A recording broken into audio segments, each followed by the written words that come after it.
plans.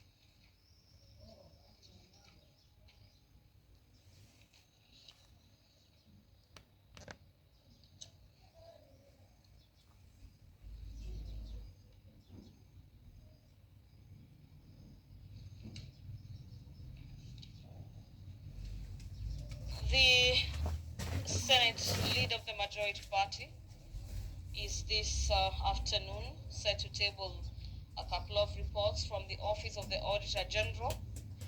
The report among them is the financial statements of the municipality of Kimilili by the county government of Bungoma for the financial year ended 30th of June 2023, as well as financial statements of Nyeri County on matters Water and Sanitation Company Limited for the year ended 30th of June 2023.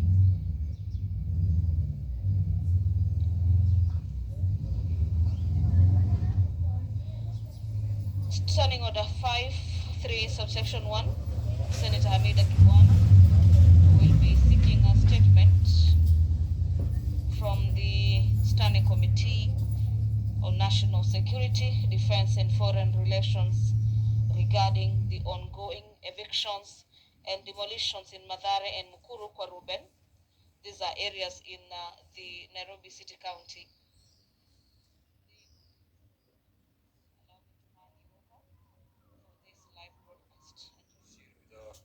Today's business.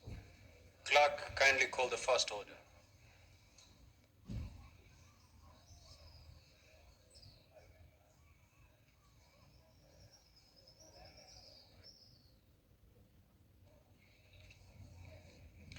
Order number 1, administration of oath. Order number 2, communication from the chair.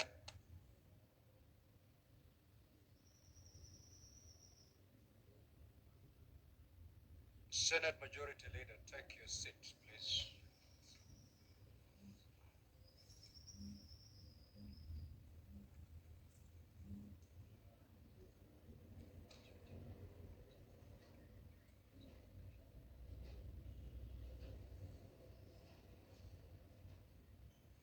Now, honorable senators, as you are aware, the National Prayer Breakfast is an annual event in the calendar of Parliament. It is an interdenominational prayer meeting sponsored by members from both houses of Parliament. The event is being coordinated by an organizing committee which has been working closely with the Kenya National Prayer Breakfast Coordination Team. The organizing committee is co-chaired by Senator Daniel Manzo, MP, and the Honorable Samuel Chepkonga, MP of the National Assembly. The National Prayer Breakfast has been instrumental in fostering national healing, reconciliation, and undertaking on the challenges that face our country. The event will undoubtedly continue to be a uniting forum for our national ethos. This year's National Prayer Breakfast is scheduled to be held tomorrow, Thursday, the 30th of May 2024, at the Safari Park Hotel in Nairobi from 7 a.m. Honorable Senators, you are expected to be seated by 6:30 a.m. The theme for the event is hope.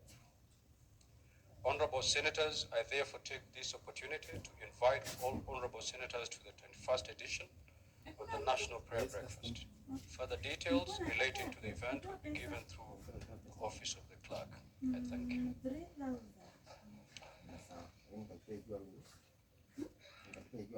Again, Honorable Senators, as you may recall, the sitting of the Senate held on Tuesday, the 30th of April 2024, reported a petition to the Senate by Mr. Laban Omsundi regarding restricting county governments from hiring external law firms for legal representation in court cases. Pursuant to Standing Order 238.1, I committed the petition to the Standing Committee on Devolution and Intergovernmental Relations for consideration. Honorable Senators, subsequent to my committal of the petition to the Standing Committee on Devolution and Intergovernmental Relations, via the letter reference GLR SSN 2024-8 dated the 21st of May 2024, I received a request from the chairperson of the Standing Committee on Justice, Legal Affairs and Human Rights for the said committee to consider the petition alongside the Standing Committee on Devolution devolution and intergovernmental relations. The chairperson argued that the management and operations of legal professionals is a matter that falls under the purview of the Standing Committee on Justice, Legal Affairs and Human Rights. Honorable Senators, from the foregoing, I reviewed the prayers contained in the petition and established that indeed the prayers relate to governance and management of county government in relation to the establishment of the Office of the County Attorney as envisaged under Section 4 of the Office of the Attorney Act and the resources used to engage external counsel. This is a matter under the purview of the Standing Committee on Devolution and Intergovernmental Relations. On the other hand, the prayers also relate to the operations and management of legal profession in the country, in particular, the cardinal principle for a client to access legal representation of their choice. This matter broadly falls under the organization and administration of law and justice, which pursuant to the 4th schedule of the standing orders is a responsibility of the Standing Committee on Justice, Legal Affairs and Human Rights. Honorable Senators, having considered the matter as indicated above, I hereby direct that the petition submitted to the Senate by Mr. Laban Omusundi be considered jointly by the Standing Committee on Devolution and Intergovernmental Relations and the Standing Committee on Justice, Legal Affairs and Human Rights. For the avoidance of doubt, this communication does not affect the timelines provided for pursuant to Standing Order 288. The committee is required to table a report on the petition on or before the 29th of June 2024. Thank you. Next order.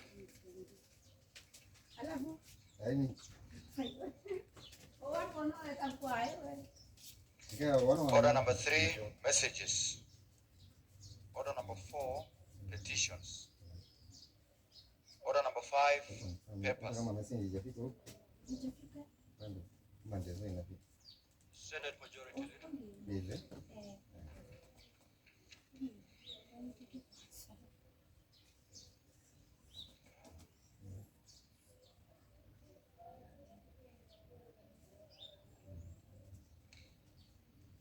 Mr. Speaker, sir, I beg to lay the following papers on the table of the Senate today, Wednesday, the 29th of May, 2024.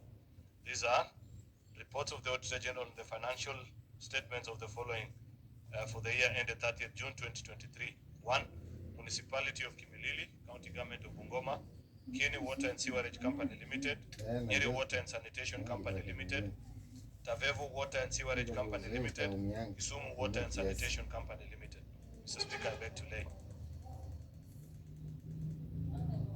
The Chairperson Standing Committee on County Public Investments and Special Funds.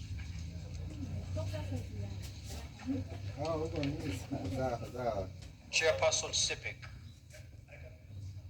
Proceed.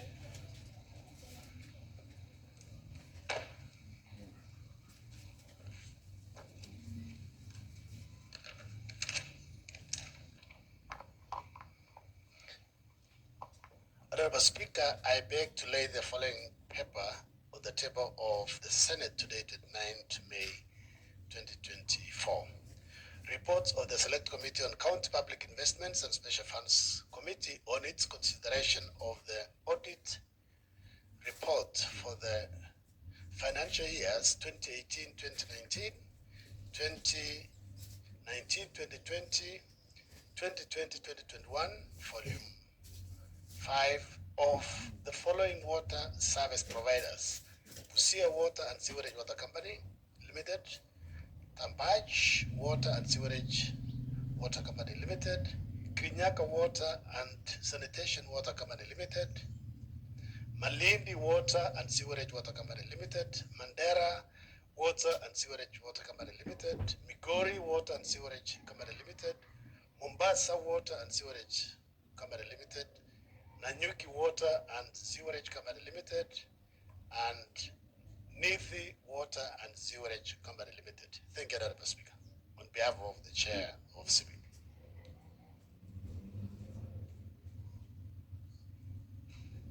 Chairperson Standing Committee on Trade, Industrialization and Tourism.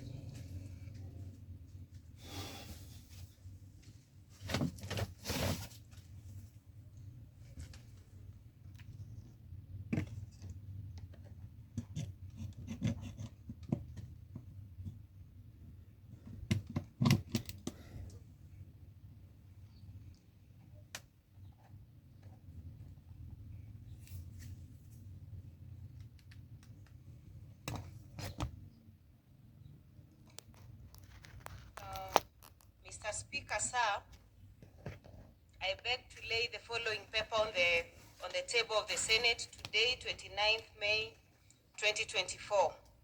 A report of the Standing Committee on Trade, Industrialization and Tourism on its consideration of the proposed amendments by the National Assembly to the County Licensing Uniform Procedures Bill, Senate Bill number 9 of 2022, on behalf of the chairperson of the Senate Standing Committee on Trade, Industrialization and Tourism. Chairperson, Standing Committee on Finance and Budget.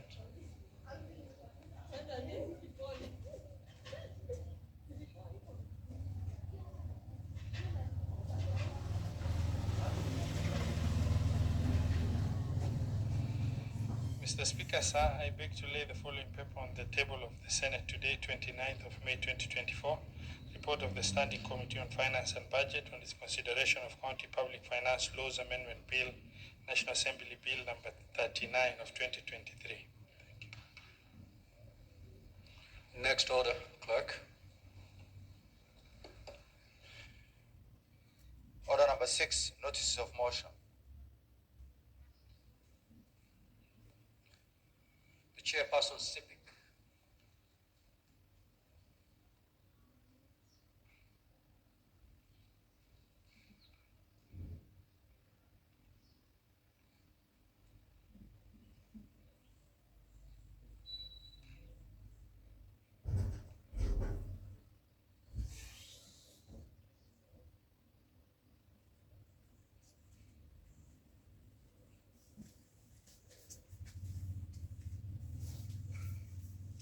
Thank you, Honorable Speaker.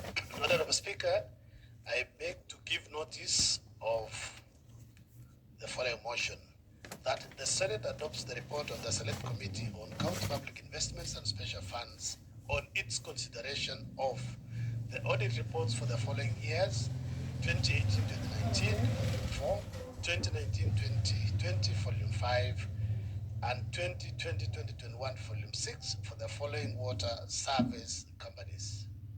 1. Busia Water and Sewerage Services Company Limited.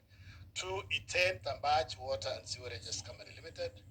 Grinyaka Water and Sanitation Company Limited.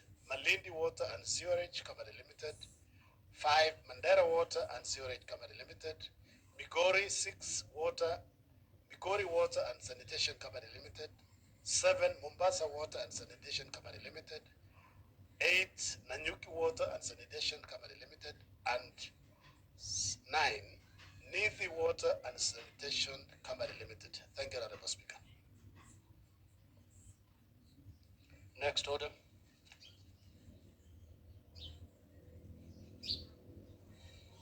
Order number 7, questions and statements.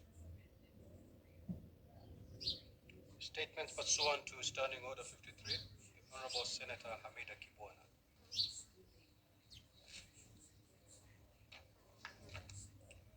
The statement is dropped. The Honorable Senator for Machakos County, Senator Agnes Muthama Kavindu. Proceed, Senator for Machakos. Thank you, Mr. Speaker.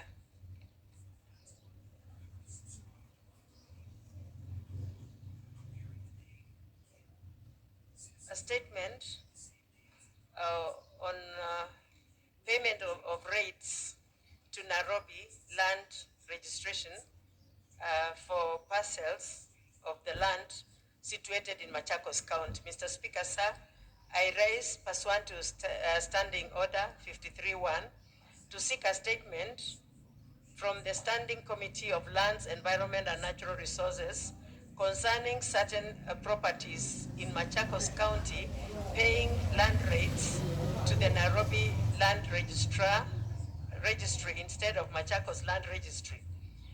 In the statement, the committee should, 1, explain the circumstances under which the land rates for certain properties in Machakos County are currently being paid to the Nairobi Land Registry instead of the Machakos Land Registry, and evaluate the legal and procedures reasons for this, including the implications of the financial administration of Machakos County.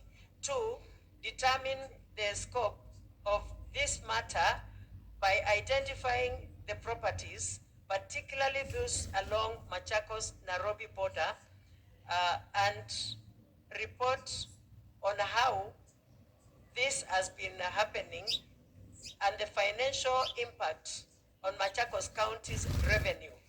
And 3, detail the actions that the Ministry of Lands, Public Works, Housing and Urban Development is undertaking to address this issue, including the steps taken to ensure proper allocation of land rates payments to the correct land registry, and recommend measures to improve the efficiency of land rates collection and prevent such challenges from reoccurring in the future. Senator Agnes Kavindu, Senator Machakos County. Thank you, Mr. Speaker. Senator Mohammed Chute.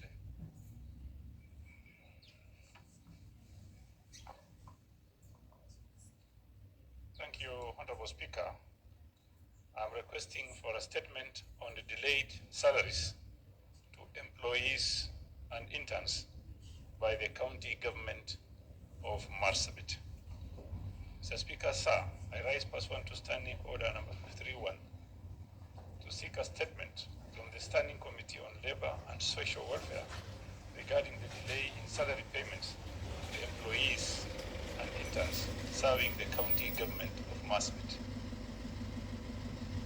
In the statement, Honorable Speaker, the committee should, 1, state reasons for the non-payment of salaries to the employees of the county government of Marsabit for the month of November 2023. Number 2, Honorable Speaker, explain the reasons for the long-standing delay in the disbursement of stipends to interns across all the departments within the county government, and establish the period they have not been paid, as well as the total amount owed to them.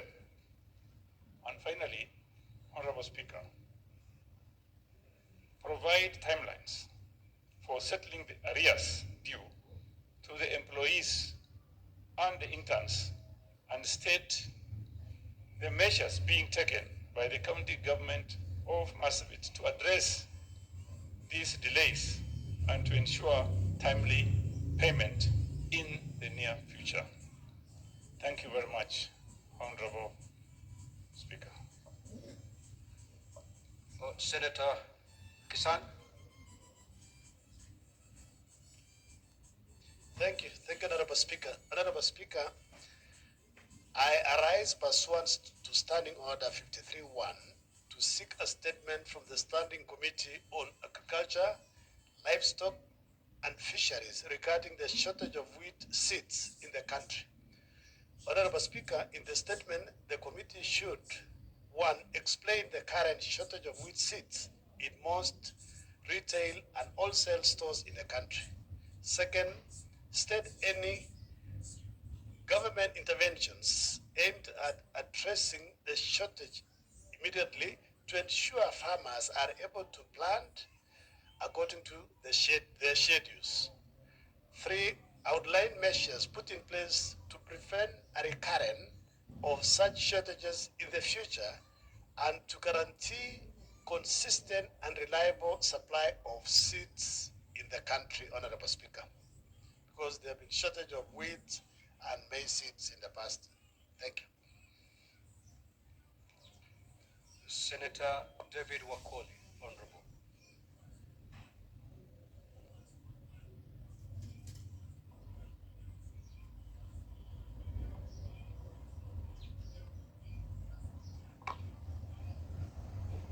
Thank you, Mr. Speaker. Request for statement on claims of unfairness in the recruitment of casual workers in Bungoma County. Mr. Speaker, sir, I rise pursuant to Standing Order 53-1 to seek a statement from the Standing Committee on Labor and Social Welfare regarding claims of unfairness in the recruitment and payment of casual workers by the Bungoma County government. In the statement, the committee should, 1. Explain the status of casual workers employed by the county government of Bungoma from 2013 to date, and furnish the Senate with a comprehensive report on the departments they have been serving in, stating their wages and whether the payments made to them as casual employees are up to date. 2. Outline the guidelines, specific conditions, and requirements applied during the recent recruitment and absorption of some of the casual workers in the permanent and pensionable terms, stating the criteria used to retain or dismiss some of the casuals who have served for long. 3.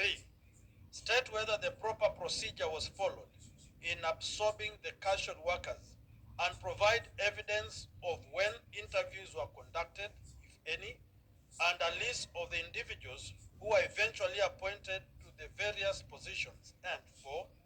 Table evidence of payments made to casuals by the county government from the financial year 2022-2023 to date, outlining any measures in place to ensure that all casuals are paid their dues on time, including any arrears of wages.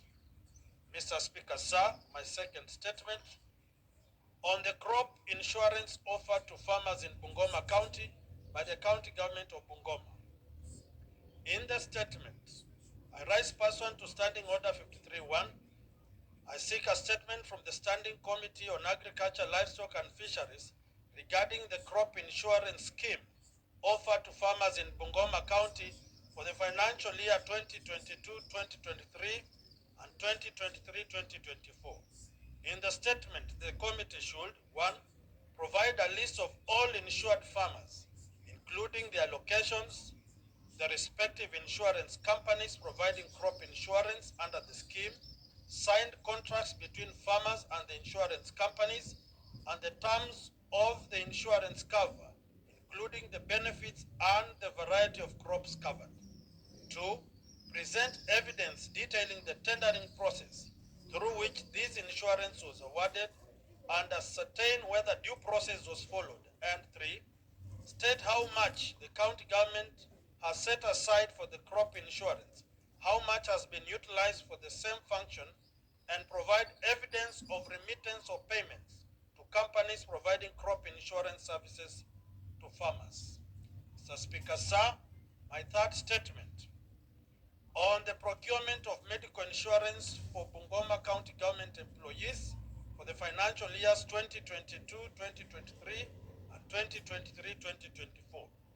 Mr. Speaker, sir, I rise pursuant to Standing Order 53-1 to seek a statement from the Standing Committee on Health regarding the procurement of medical insurance for Bungoma County government employees for the financial years 2022-2023 and 2023-2024. In the statement, the committee should, 1. Provide information on the procurement process leading to the award of the tender for the provision of medical insurance for Bungoma County government employees to Britam Insurance Company. 2. State whether views of the employees or any form of participation involving employees of the county was conducted before Britam Insurance was awarded the tender. 3. Find out whether the tender was competitively sourced and provide a list of all bidders who expressed interest and the reasons why their bids failed. 4. Furnish the Senate with the medical insurance policy documents and the contract agreement between Britam and Bungoma County government for the provision of medical insurance, highlighting the contract sum, the number of staff and their beneficiaries covered, and the scope of benefits, stating whether Britam has honored the agreement. And 5. State the number of employees who benefited and those currently benefiting from the medical insurance scheme in the financial years 2022-2023 and 2023-2024, further stating the amount of money remitted annually to Britam for the service. Thank you, Mr. Speaker, sir. Next order.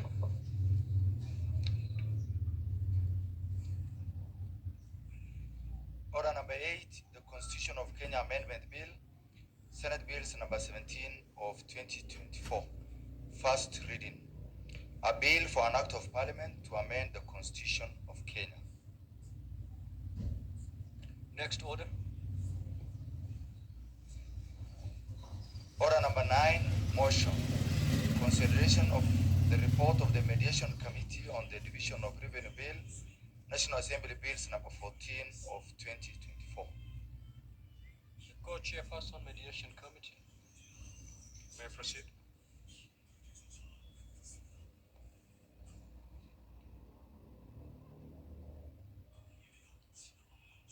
Thank you, Honorable Speaker. Mr. Speaker, sir, I beg to move that the Senate adopt the report of the Mediation Committee of the Division of Revenue Bill, National Assembly Bills number 14 of 2024, laid on the table of the Senate on Wednesday, 29th May 2024, and that pursuant to Article 113(2) of the Constitution and standing under 167(3) of the Senate, approves the mediated version of the bill.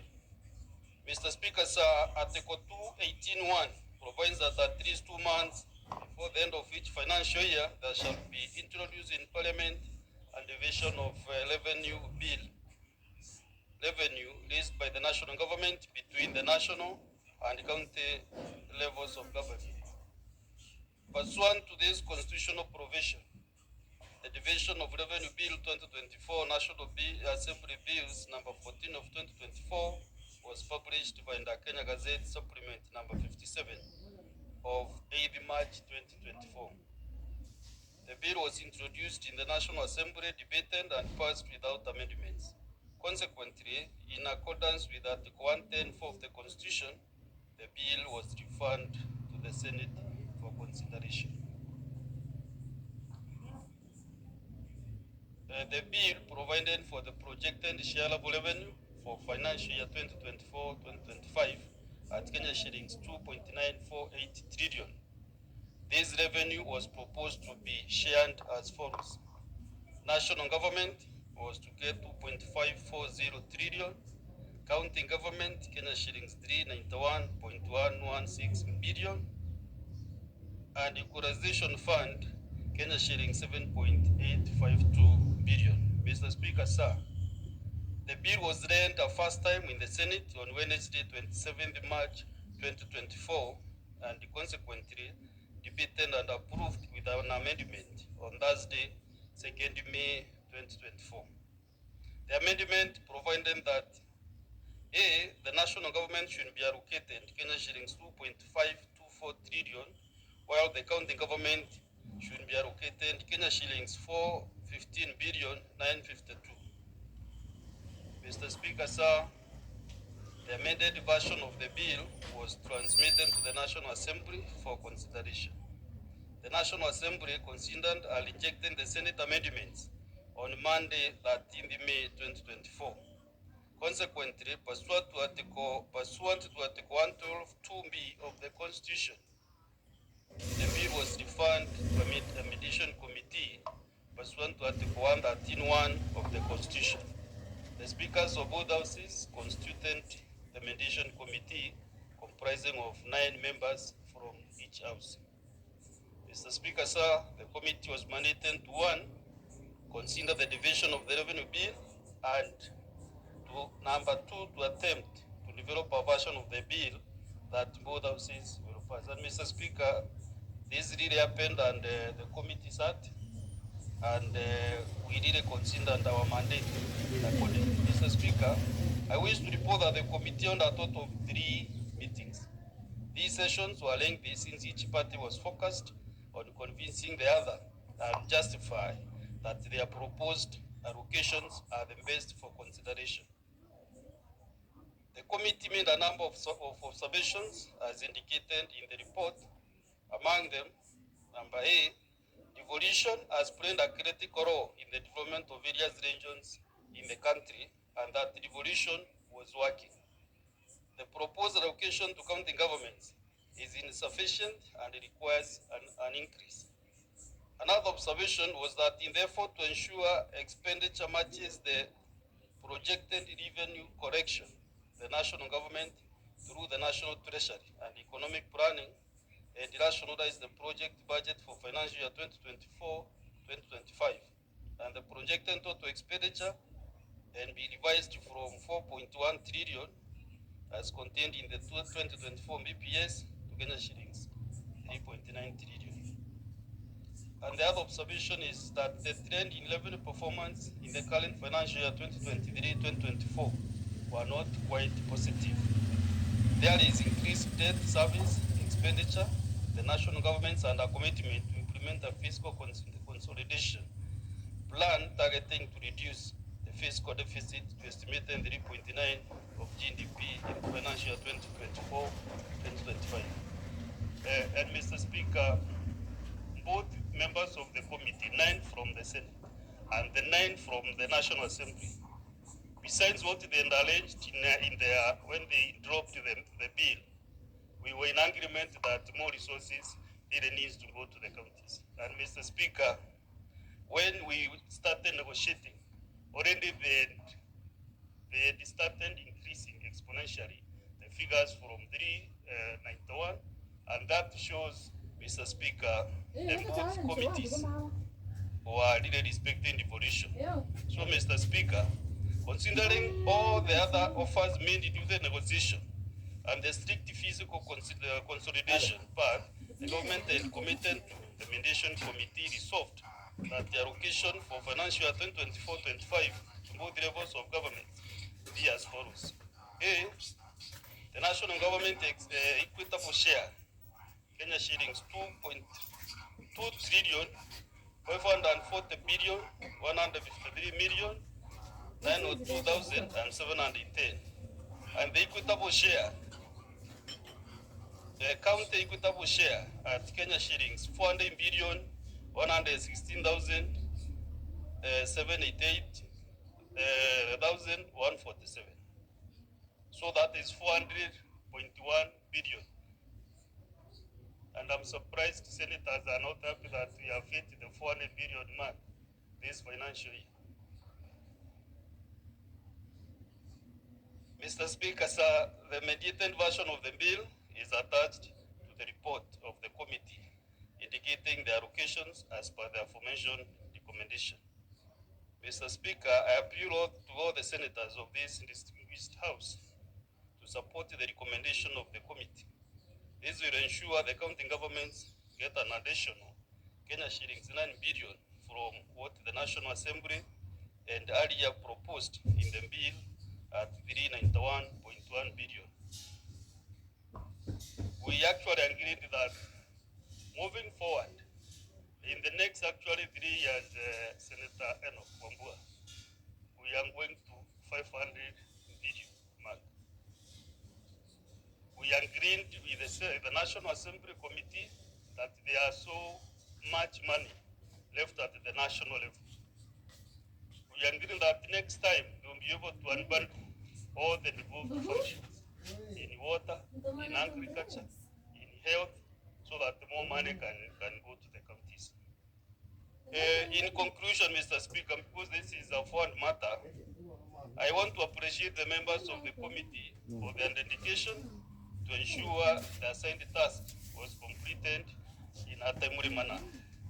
And I want to thank the following members who I arranged in the mediation committee.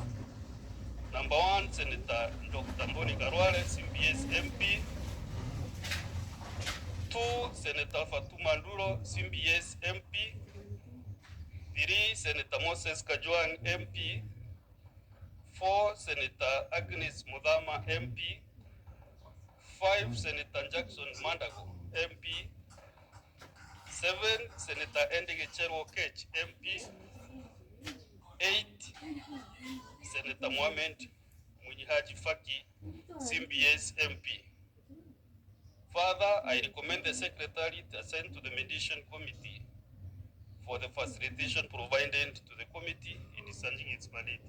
Mr. Speaker, because Senate, actually the committee that decides on you to be decorated, because out of all these members, the 9 members, 1, 2, 3, 4 are decorated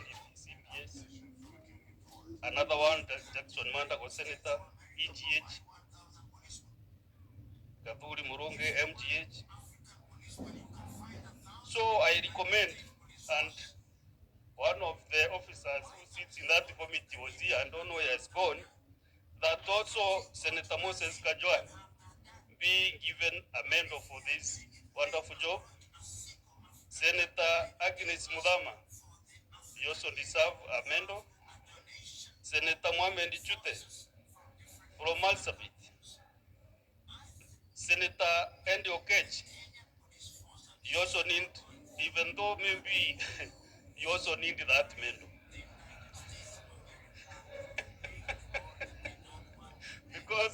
Simply because I think I saw that maybe you have some time, a bit of time to do the mediation, but I pray that also you get that mentor, Senator Andy Okech. So, Mr. Speaker, sir, I really want to also thank you for giving us this opportunity, because this committee actually, Kenyans are happy. Kenyans are happy because we have increased money to the counties. What I only will ask the governors, let them do the honorable being to take care of the 400 billion. And our two committees, CPIC and CPAC, make sure you are up to date from next financial year. You are up to date so that you can be able to oversight the governors who are in office. Come up with a formula that will make you be able to audit 2024, 2023, 2024, and then you come again by next year. When the Auditor General brings the report, you also audit now this 400 billion. We want to see how this money will be spent. So, and Senate, because we are the defenders of devolution, we will be able to use, I am not sure whether now we have the oversight fund or what we will use to make sure that we have this 400 billion. It is unfortunate, Mr. Speaker, that we can give 400 billion to the counties and then we don't match money to do oversight of this 400 billion. We can give them as much money as they want, but then we also need money for oversight so that this money can go to the right to the right choices. I'm not campaigning for oversight fund, but these people need to be oversighted. We need to move. This afternoon, we met as liaison committee. Committees of the Senate are staffed of resources to do oversight. And we are trying to look for funds where we get money, maybe in contingency, which is meant for handle committees and mediation committees. So another point that there was both leadership of this house, both the majority and minority side, to make sure that in this budget, we have resources for the committees. Actually, committee work is almost historic because of lack of resources. So with these many remarks, I want to ask my brother, Senator Dr. Mboni Karware, to second this bill. Thank you, Mr. Speaker. Mr. Speaker, sir, allow me to congratulate the mover of the motion and remind him that because he has taken this chance to recommend various accolades for distinguished members in this house, you should also remember that I deserve a bigger medal than CBS. I cannot be at the same level like my sister Agnes Kabindu.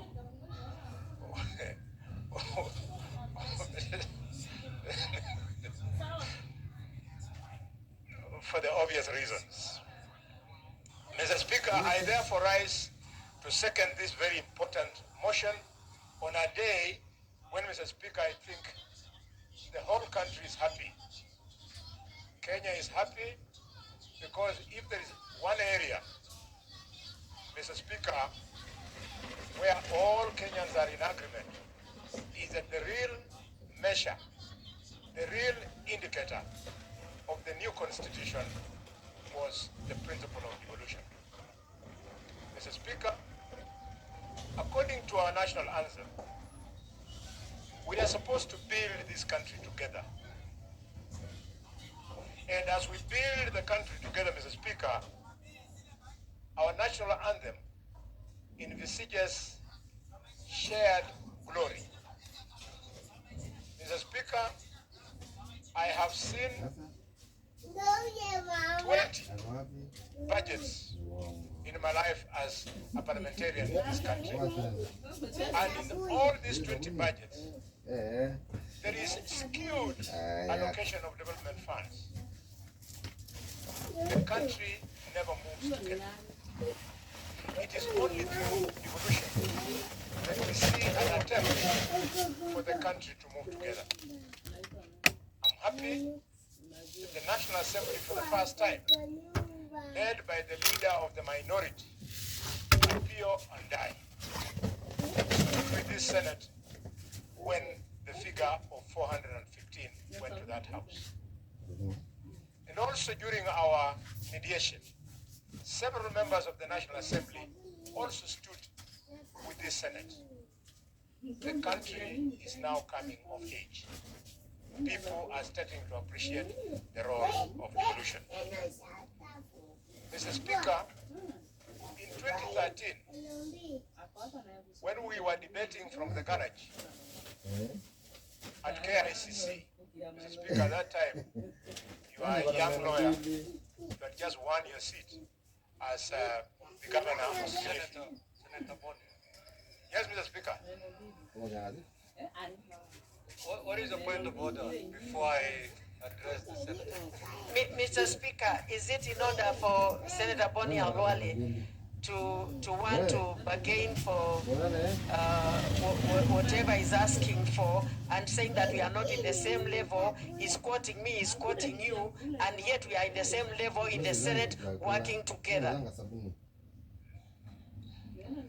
Senator Boni, just stick to seconding this motion. Yes, Mr. Speaker. Mr. Speaker, just proceed to second the motion. Mr. Speaker, there's something called stagecraft. Just proceed to second the motion. Yes. Which is exactly what I'm doing. Let's take my advice. As you may need it in the next few minutes. Thank you. You know, this is a very unique motion, Mr. Speaker. If the Speaker was to be offended and he was to throw me out, you would create a serious crisis in the country because then this motion would collapse. So today, I'm going to enjoy my space. Thank you, Mr. Speaker. I was saying that in 2013, honorable members, share of fund revenue was only 210 billion shillings.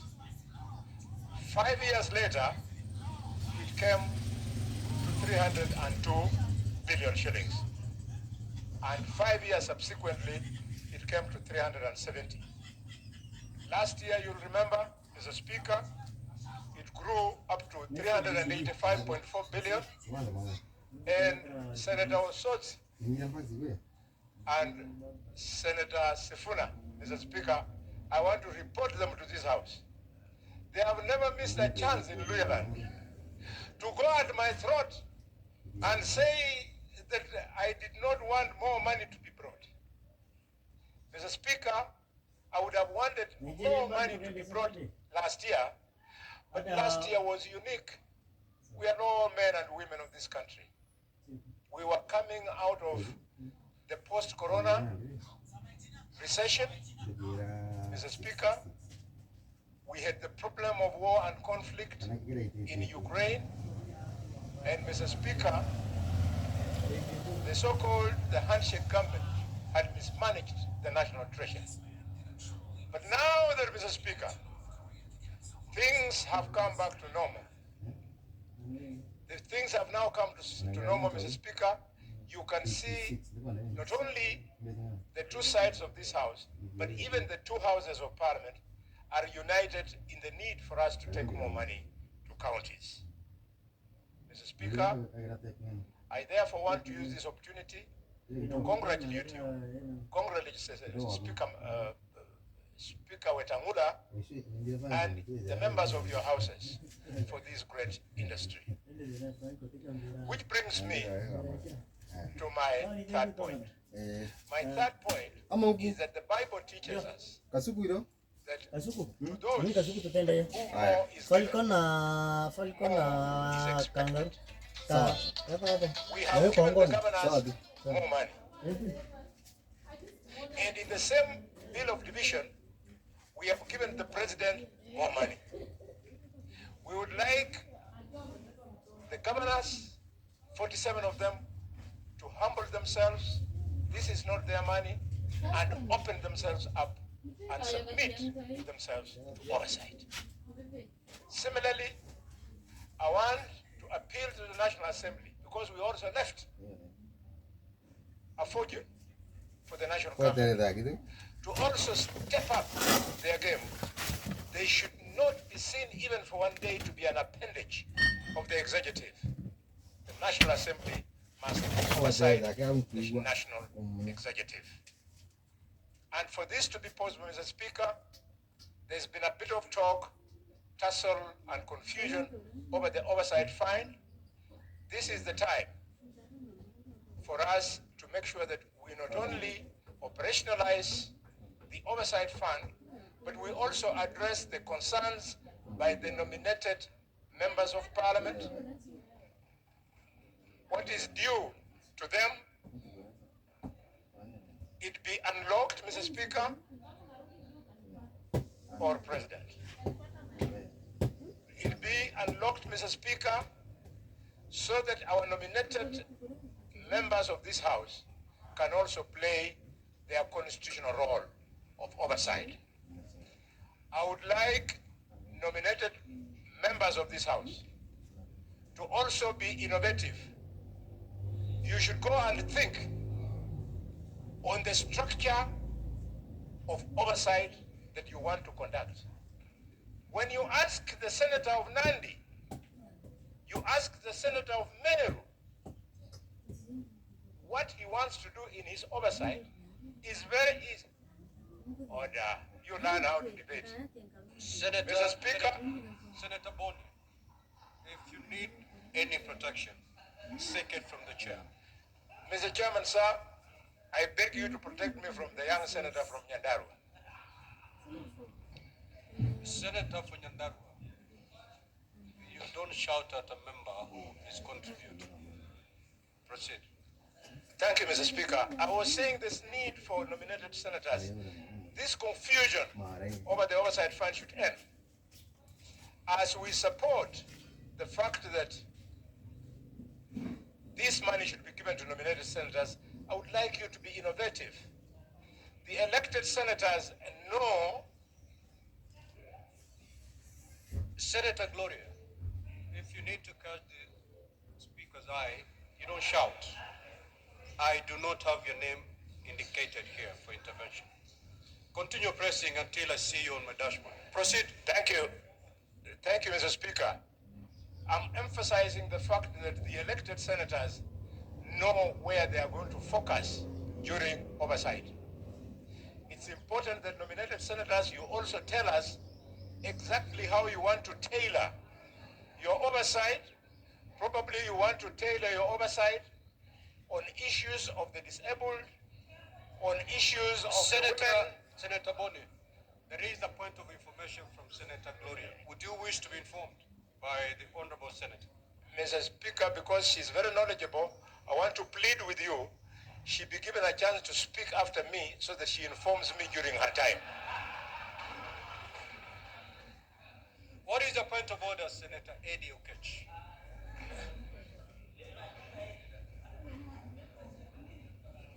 Mr. Speaker, I'm raising a point of order to restricting debates. Mr. Speaker, unless I did not hear the motion that was moved here, Mr. Speaker, the wonderful Senator of Meru, a serious member of the Jurinjege community, got up here and gave us a very wonderful report on the mediation that was done yesterday and through that we have worked hard for, which the senator for Kakamega was a member. He has been asked to second that motion.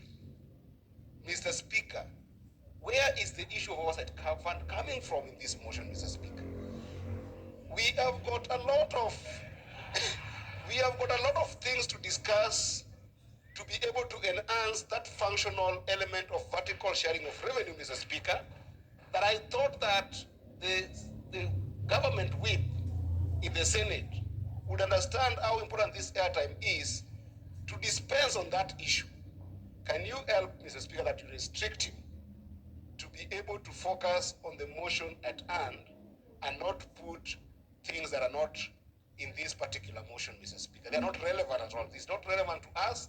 We can discuss it. It's important for some other time, but this motion is equally important. You should not buy time from it so that you discuss the other things that you've got with the women senators in the House. You can discuss those later. Thank you, Mr. Speaker. Senator Eddie, I waited to hear under what standing order you're raising a point of order. And having failed to cite the particular standing order, your point of order stands as a nullity. However, the senator for the senator for Kakamega, the rule of relevance is a rule that you're very much aware. And therefore, as you second this motion, abide by that rule. Proceed and conclude. Thank you, Mr. Speaker. Mr. Speaker, if the people of Migori will hear and record that the Senate of Migori doesn't know the role of oversight on the money that we are taking to Migori, he'll be lucky if after 5 years they'll still be having confidence in him. Mr. Speaker,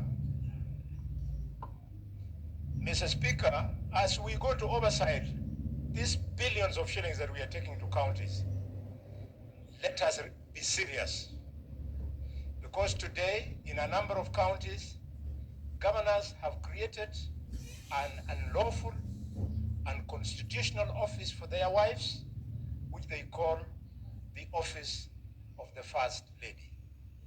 I challenge members of this House and encourage you to go and read the advisory opinion by the respected former Attorney General, Professor Githu Muigai, when he was asked to give his opinion on the relevance of the office of the First Lady of the President.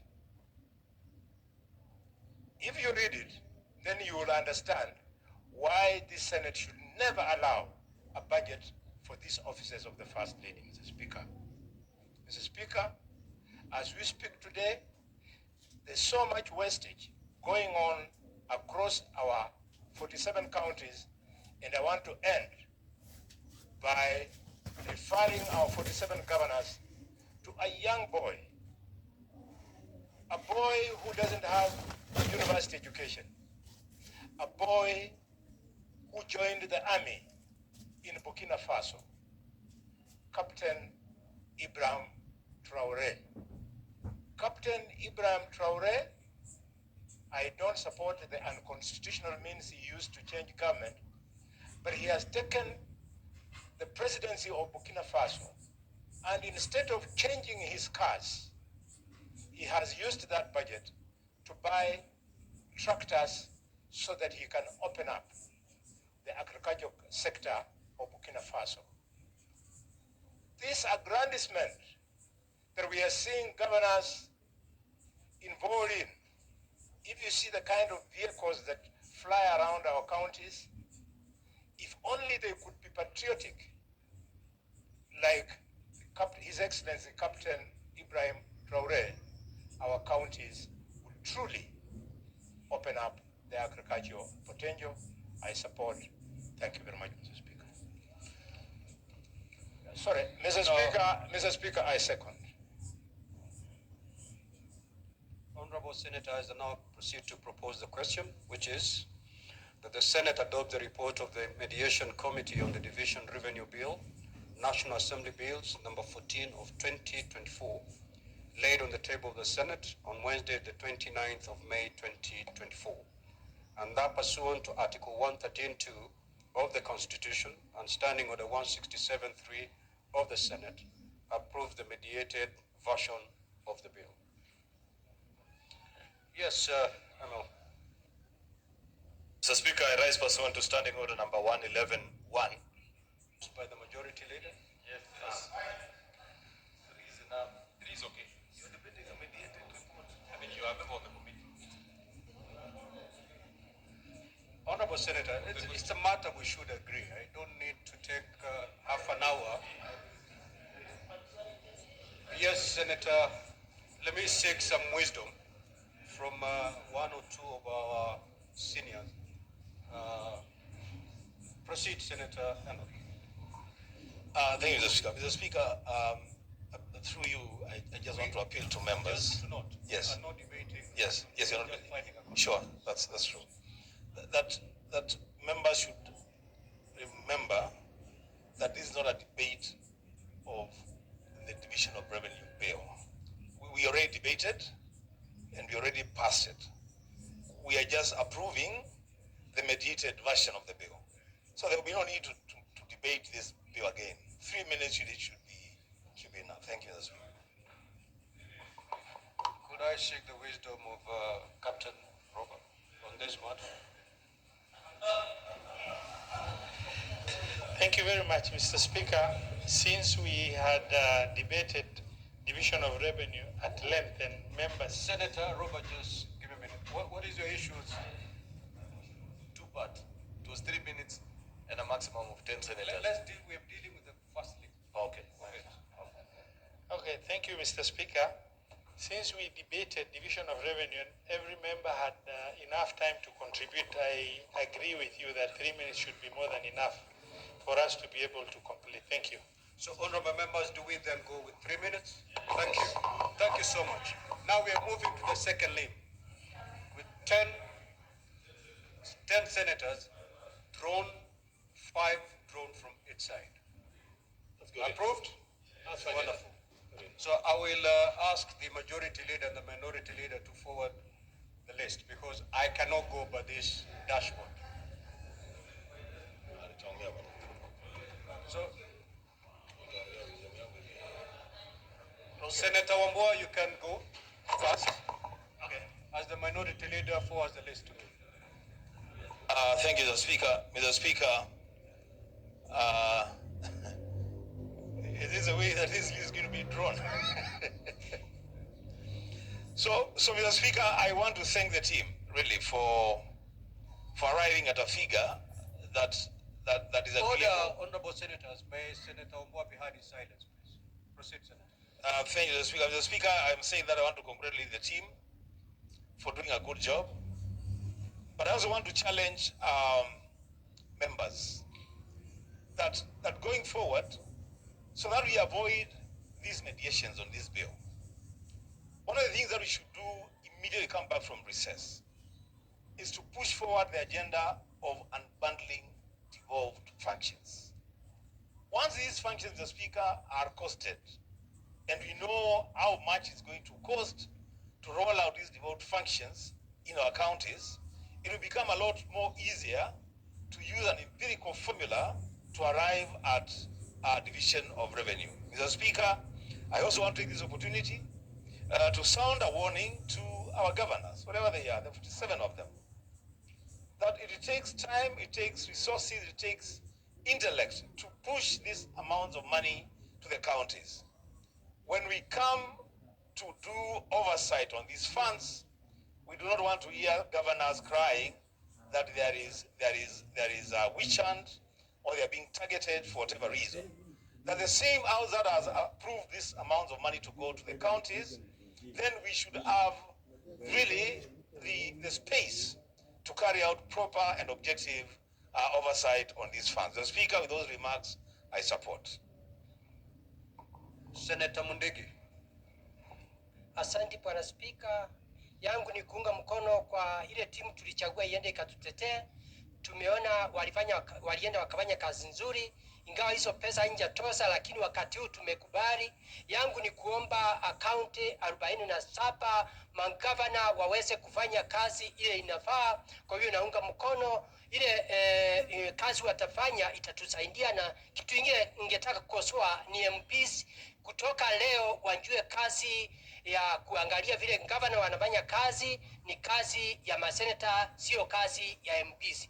Hiyo ingine ni kuunga mkono pia serikali iweze kutupa nguvu ya kupata pesa ambazo tutaweza kuangalia vile ukatuzi inafanya kazi masinani. Kwa hiyo Bwana Spika, naunga mkono, na wakati mwingine tunataka tuongezewe pesa iwe nyingi ndio ukatuzi iweze kuonekana katika masinani, kwa sababu tunajua mambo ya maji, mambo ya afya, mambo ya elimu na mambo ya kilimo ivai vile inavaa, kwa sababu tunajua hizo pesa pia inataka tuajiri ambaye wale watu wataangalia mambo ya kilimo. Asante Bwana Spika, mimi naunga mkono na ni asante kwa wale watu walitutetea. Asante. Senator Osotsi.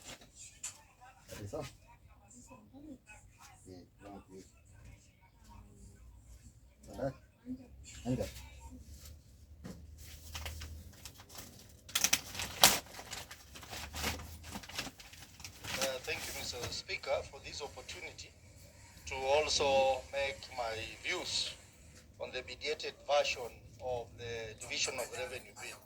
I want to start by congratulating the team that went to the mediation committee with the National Assembly for the good work they have done, at least to argue for 400 Senator Osotsi, would you wish to be informed by Senator Abbas?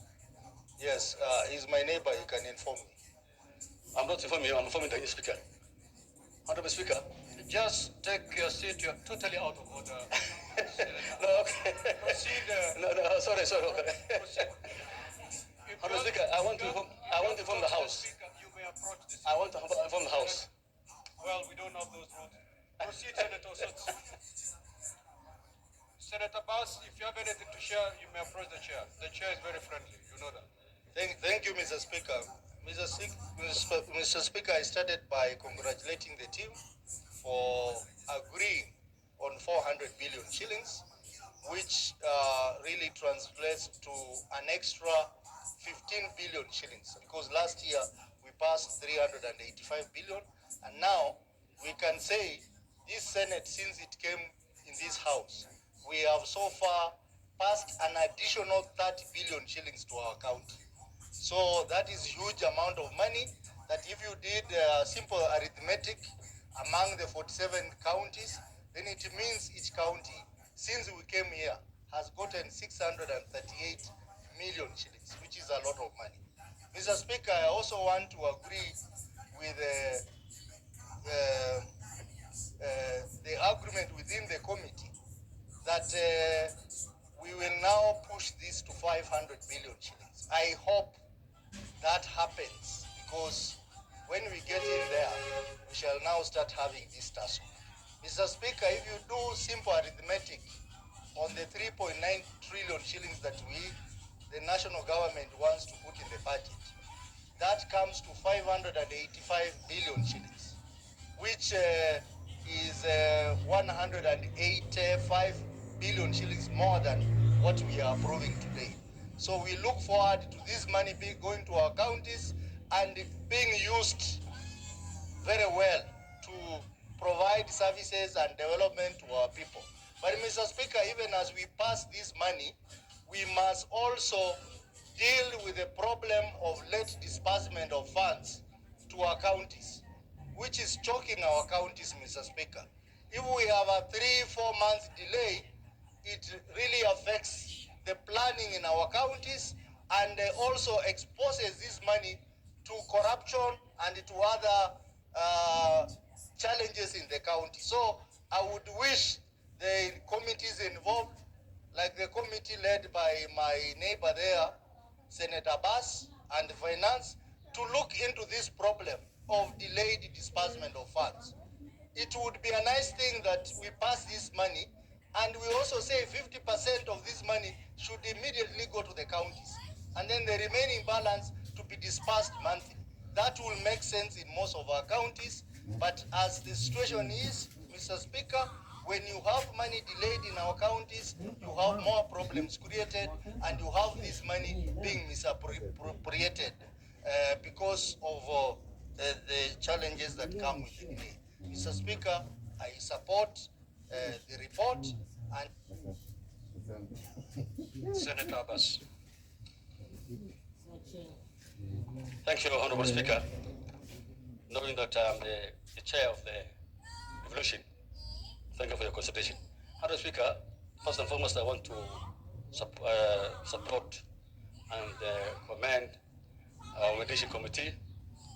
I think even our counterparts in the National Assembly have actually seen that we can stand on our own and we can move things on. Honorable Speaker, actually, as we increase the money to 400 billion, what is happening in the country is very unfortunate. Honorable Speaker, yesterday we were with the COP, considering some of the accounts in Garissa, and we were shocked to listen to hear that one county has 300 accounts, commercial accounts.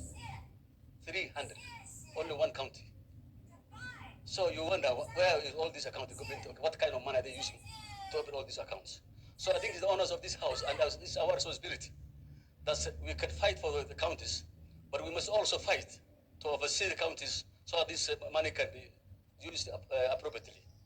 As it is, there's a lot of seepage, there's a lot of misuse, there's no priorities. So I think I would request my colleagues that this time around we must be serious. One other thing, Honorable Speaker, there are so many petty bills, and these petty bills come because of changing the times of the assumption of office. The Celestial guys and the former governor, there is no accountability. Money is actually stolen right and right, so they don't care whether money is paid or not because they're living in the offices. So I think we need also to come with I'll come with a bill to at least time of safeguard the resources of the counties at times of assumption of offices. Thank you so much, Madam Speaker. Senator Eddy.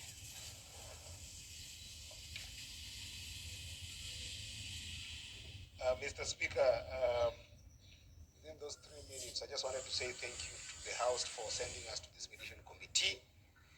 And Mr. Speaker, we had a very bad experience yesterday. I'm never in the habit of disrespecting the Speaker and the chair there, Mr. Speaker. But we had a situation whereby one member got up and disparaged the committee that actually worked very hard to mediate for this, and even indicated to the public that we as senators had failed to fight for what he thinks that was okay to the counties. I want to actually emphasize that this committee worked very hard to actually move. That was Senator Cherargei, and it's unanswered. I'll bring that complaint officially to you, Mr. Speaker. It put me in a very bad situation with the Speaker at that time, Speaker Hilary Sigei, and I want to say that I'm sorry if he felt like I disrespected him, because I really honor your chair, Mr. Speaker. But I want to say that when we send mediation committees, members of mediation committees, it's a lot of work, and they need to be appreciated, because the Council of Governors had actually given up at 391 billion. For these members to go and push until we got to 400 billion, they did an excellent job, Mr. Speaker. This is what I wanted to clarify, that we worked hard, we got to 400 billion mark, and we added counties more than 15 billion, Mr. Speaker. And I want to advise those who will go to this mediation in the future that actually the law does advise and support you that if we did not get to a point where we could have agreed, this country could have gone for a shutdown, because advisory opinion of the Supreme Court, number 3 of 2019, does say that there is no way the National Assembly can proceed to go to appropriation or even finance bill without us passing this particular DORA bill. So whenever you go to mediation, feel armed that actually the law supports you, that they cannot force our hands to what the law doesn't support. So next time when we go to the resolution bill, we should be armed with the instruments of the law. We did very well, and I support members that those functions that need to be enhanced to make sure that money goes to counties are what we need to fight on going forward, because counties do not have opportunity to borrow money like the national government. Should they get stuck where with the budgeting that we did, we must support that all monies must go to county. And Mr. Speaker, the last thing that I wanted to say just in 1 second, because it's important, that's 30 seconds. Yes, just in 1 second, Mr. Speaker, I wanted to say that the next fight that we must do is that the National Assembly is very slow in terms of auditing financial report. Your time is up, Senator. Senator Veronica.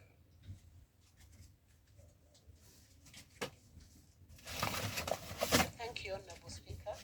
First of all, is to commend the team, the mediation team that has done this mediation, Honorable Speaker.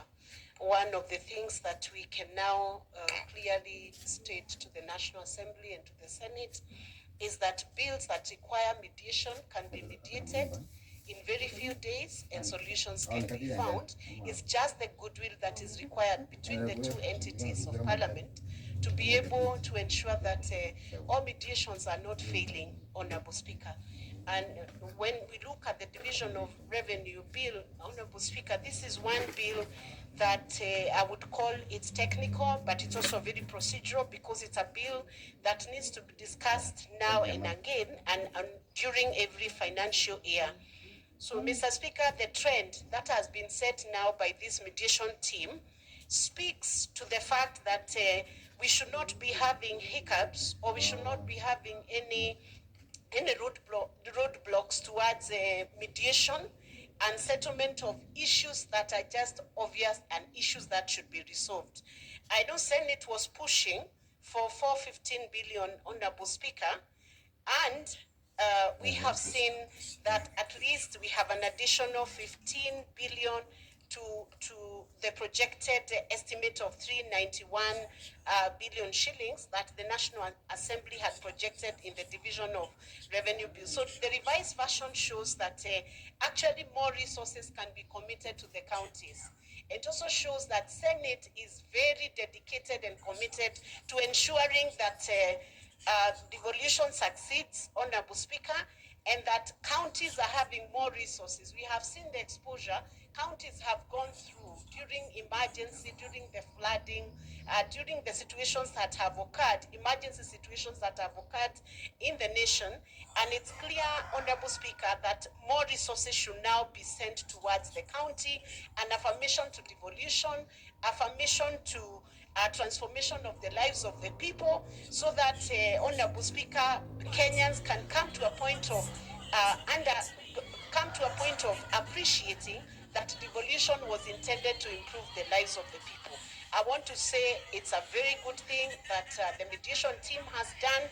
They should share their notes with any other mediation team because, Honorable Speaker, you know there are many bills on your desk between your office and the National Assembly which you require this mediation. And the delay and the clogging that has happened, especially when Senate bills are sent to National Assembly, it means now that should be unclogged, Honorable Speaker. So put in more mediation teams. Those bills that have not been agreed upon, let's confidently put mediation teams, give them timelines.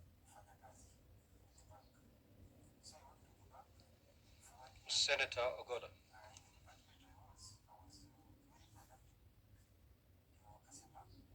Thank you, Honorable Speaker. Honorable Speaker, I rise to support the mediation committee's report and to congratulate them from the word go. Honorable Speaker, the committee has made the Senate proud because that is a major function of the Senate.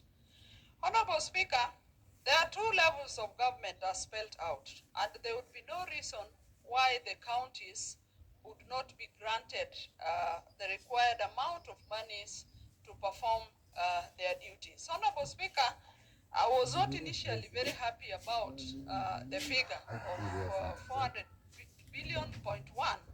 I intended to we go as a Senate with the 415 billion that was initially proposed in this House. And Honorable Speaker, it is because of the functions that the counties perform.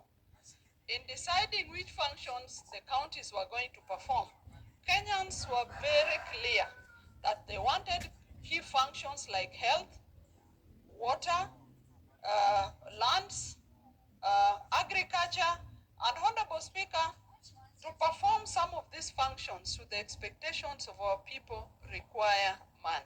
Honorable Speaker, just the other day, this country, we had serious issues of floods. And everywhere else, we saw all Kenyans asking for what governors were doing. So, Honorable Speaker, I support this, the negotiated amount, and we are only asking that more funds be channeled to counties in the future. Honorable Speaker, there's a lot of duplication of function. Take the function of health, Honorable Speaker. The primary health care is still, some of this primary health care function is still being held by the Ministry of Health at the headquarters. And yet this is primarily a function of county governments. If these funds that they are holding for primary health care activities are taken down, then Honorable Speaker will be getting more money to the counties. Honorable Speaker, look at the function of agriculture. We are here every day struggling about lack of extension officers at the counties because that would boost the production of food.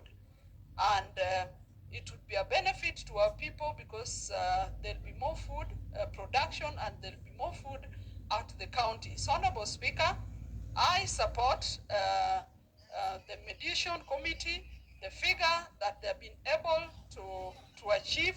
Honorable Speaker, I support. Thank you. Senator Wakoli.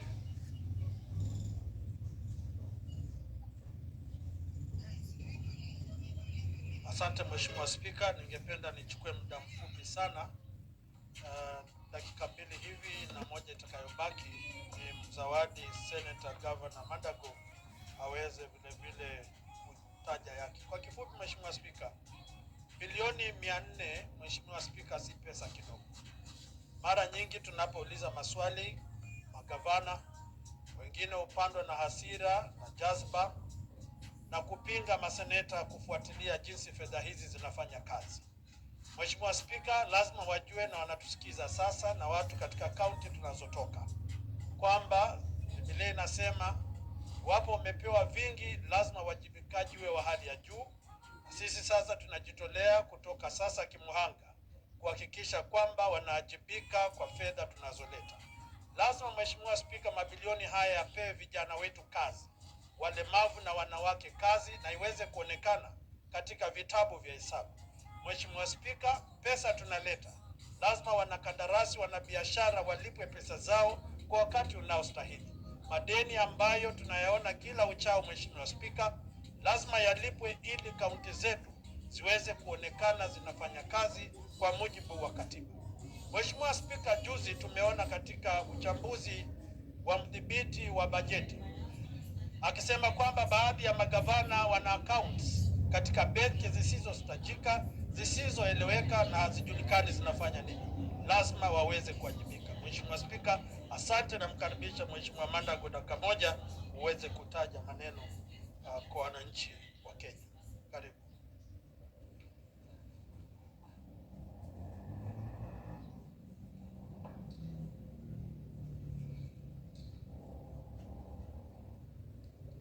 That 1 minute is almost gone.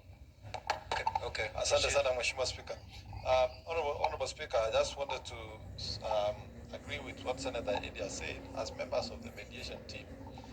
It is not that we as senators would not want to have as much resources going to counties, but we must be reasonable to the performance of the economy and the current state. But let me also say, Honorable Speaker, that because of the current situation where we have governors in particular counties who have refused to even honor summons to Senate, like the governor for Isiolo, Honorable Speaker, where we have no single mortuary in the entire county, and the people of Isiolo are suffering going to Meru and other neighboring counties. Honorable Speaker, I think some of these funds in future, even as we as Senate fight to have resources increased to go to counties, we may consider channeling those funds through conditional allocation so that it can go to specific programs that can be felt by the public and that can uplift the economies of our counties. Finally, Honorable Speaker, let me say that it is imperative upon governors to ensure that they pay pending bills, verified pending bills that are in their counties. Governments are perpetual, and they cannot purport that since they were not there during that period, they cannot pay. Thank you, Honorable Speaker. Your minute is over. Senator Ledama. Thank you, Mr. Speaker. Mr. Speaker, let me begin by appreciating the work done by our colleagues. Although I do not support the report, I appreciate the work that they did. Mr. Speaker, I do not support this mediation report for the following reasons.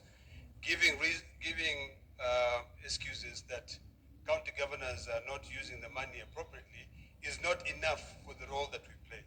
Mr. Speaker, if you look at the 9 billion that we fought for, that eventually these county governments are going to be getting, that is peanuts, because the national government is notorious for coming up with projects that they want county governments to be able to fund.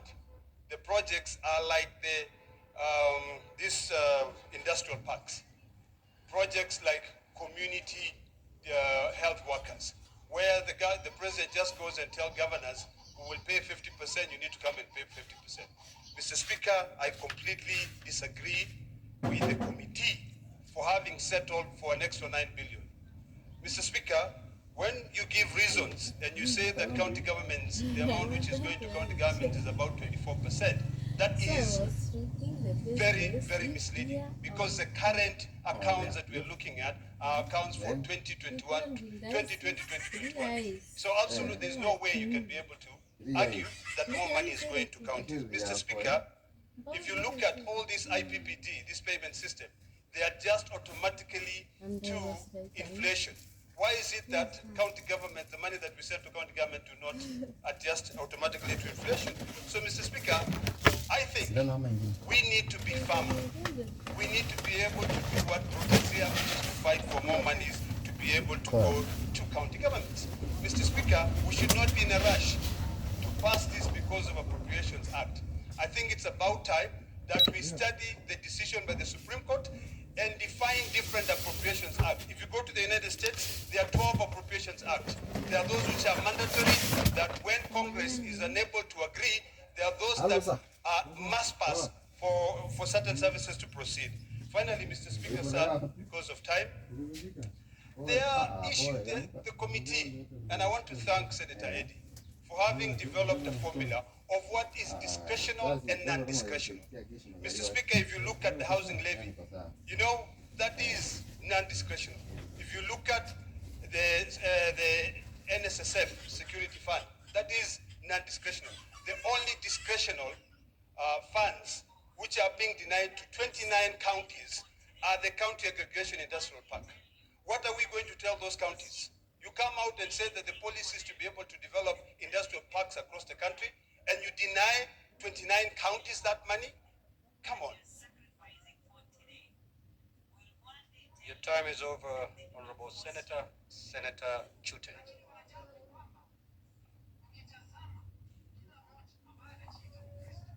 Asante sana Mheshimiwa Spika. Wacha nichukue nafasi hii nishukuru komiti ambaye mimi pia nilikuwako kwa kufanya kazi mzuri sana. Mheshimiwa Spika, tulichukua nafasi masaa nyingi sana kukubaliana na upande hiyo nyingine ya Parliament ya National Assembly kuhakikisha counties inapata pesa inahitajika. Mheshimiwa Spika, tulikuwa na bilioni 385 miaka iliyopita. Sisi kama komiti tumekaa masaa nyingi sana na tukakuja kukubaliana kwa pesa ambayo serikali pia inaweza kusaidia na counties, na tukakubaliana bilioni 400.1.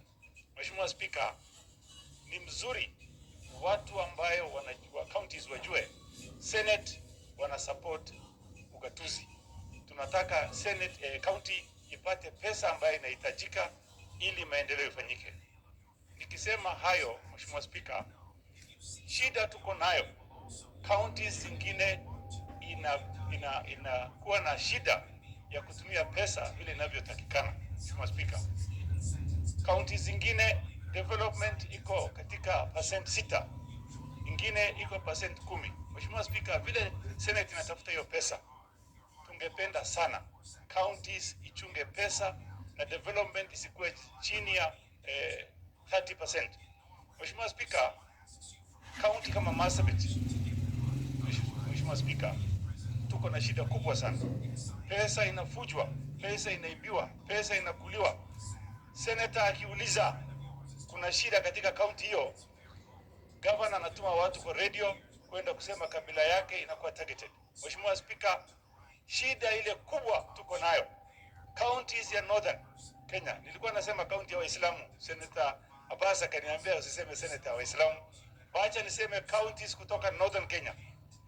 Wanaharibu, wanakula pesa na wanaumiza raia ambaye wangestahili kupata huduma katika hizo county. Mheshimiwa Spika, ningetaka Mheshimiwa Kindiki achunguze mambo inaendelea ndani ya Marsabit. Governor ya Marsabit anatuma wazee kwa radio. Wazee wanaenda wanasema kabila fulani wanakuwa targeted. Mheshimiwa Spika, hata unashangaa, sisi tunakaa masaa nyingi sana kutafuta pesa, counties wapate pesa. Pesa ikifika counties wanakaa wanagawana kama family. Family hiyo, family hiyo, rafiki yangu hiyo. Futa hiyo pesa. Your time is up, Senator Chute. Well, Senator Lominen has no power to help you in this regard. So, may the mover proceed to reply.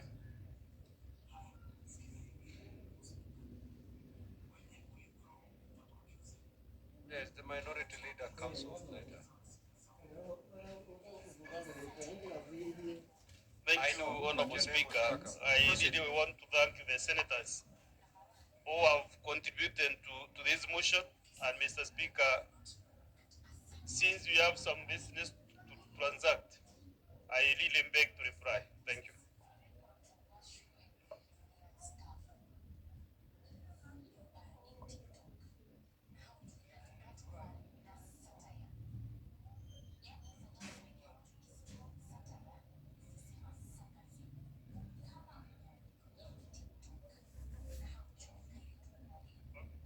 Honorable Speaker, is it possible? They are asking me to continue talking. Is it possible? You have already moved. Kindly take your seat. You're moving forward. All right.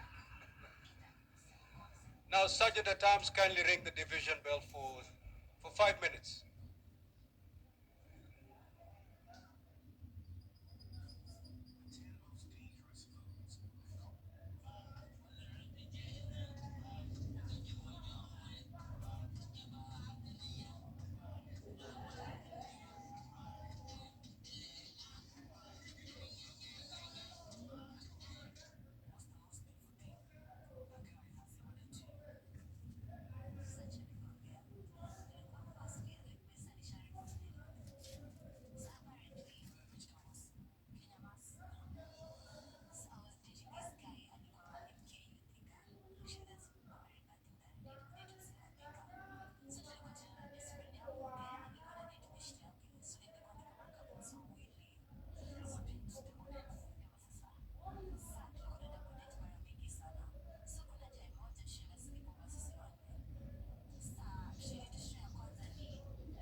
division bell is currently on at the Senate this afternoon, and this division bell has been occasioned by the fact that the House has concluded the debate on the report of the Mediation Committee on the division of Revenue Bill, National Assembly Bills number 14 of the year 2024. And at this particular juncture, upon the conclusion of the division bill, the House will be considering the Houses of Parliament Bicameral Relations Bill, Senate Bills number 44 of the year 2023, as well as the Gambling Control Bill, National Assembly Bills number 70 of the year 2023.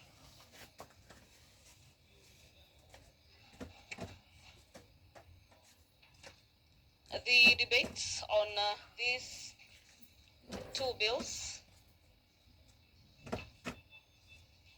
is already concluded upon, and what remains is for a vote to be taken by the House in regards to these particular bills.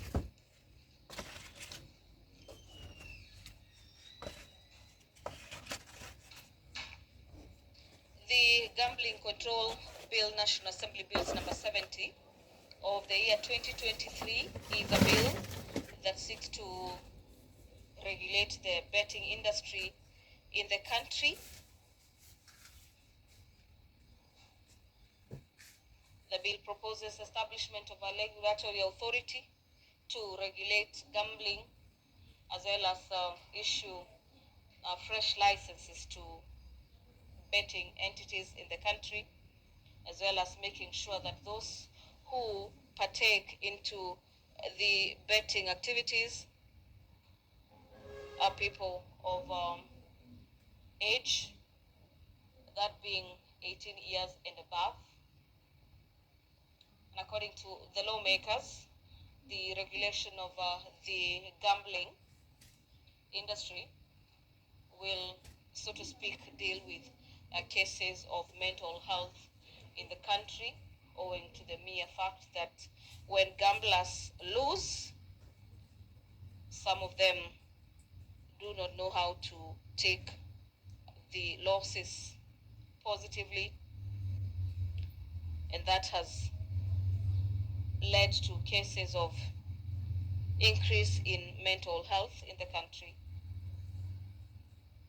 as well as cases of suicide, especially among the youth.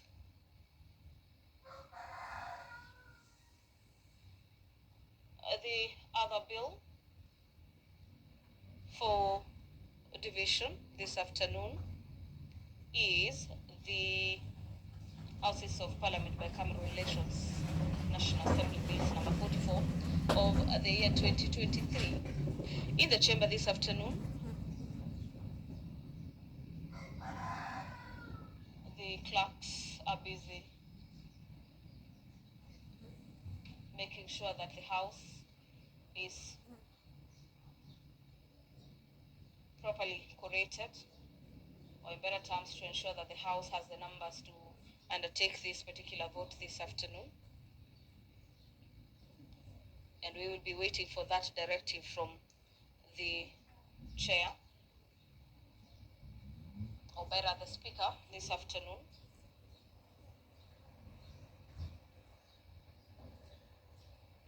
Where we'll be handing you over for that vote to see how members of the Senate will be voting this afternoon in regards to these particular bills.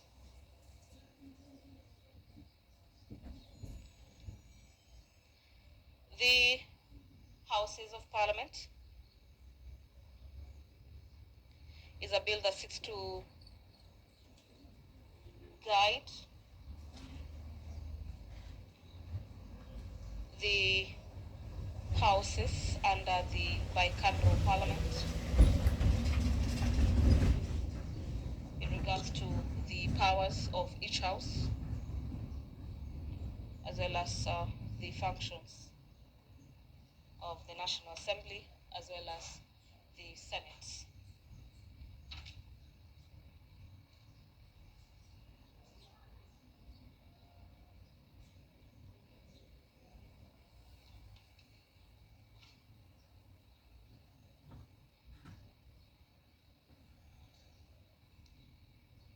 The Houses of Parliament bicameral bill, Bill number 44 of the year 2023,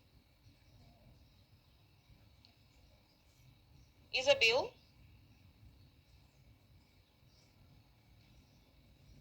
that seeks to give effect to the procedures relating to matters of bicameral nature between the Houses of Parliament, that being the National Assembly as well as the Senate, as contemplated in Chapter 8 of the Constitution of Kenya. A deeper look at the Houses of Parliament Bicameral Relations Bill, National Assembly Bills number 44 of the year 2023. This particular bill seeks to give effect to Article 109, 110. Allow me to hand you over back to the chamber this afternoon. Please.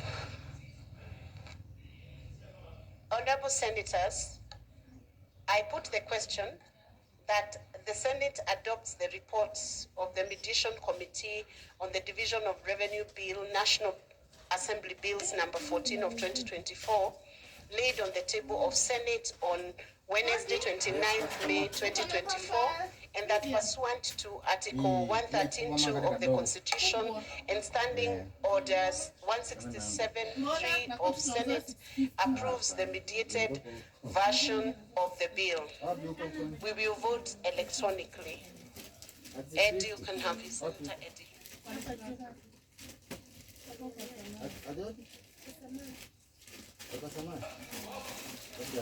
Sergeant at Arms, check any card that is not attended to. Senators, withdraw your card and log back in. Log out and log back in.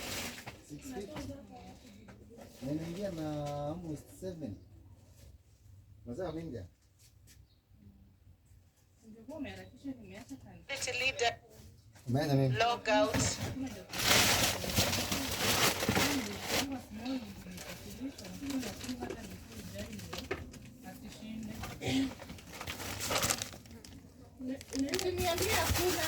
Iko. Sergeant at Arms, can you take out all the unattended cards? Honorable Senators, we are proceeding to vote. Please proceed to vote.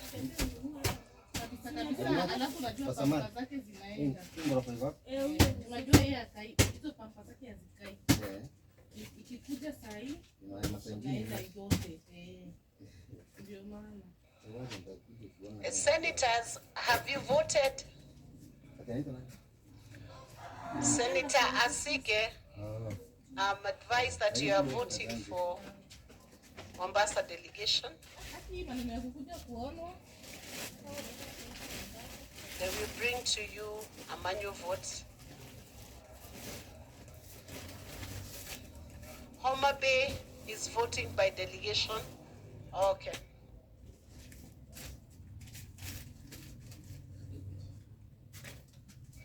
Mandera, Senator Mariam, can you approach the clerk? Have you voted?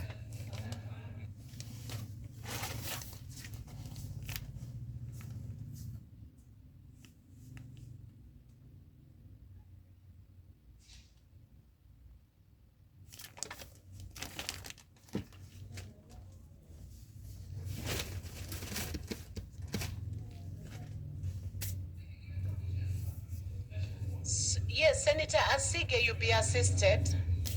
Just be patient. The clerk will assist you.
Speaker, so that we protect the integrity of elections, Madam Speaker. But I hope this will be the last amendment on election laws.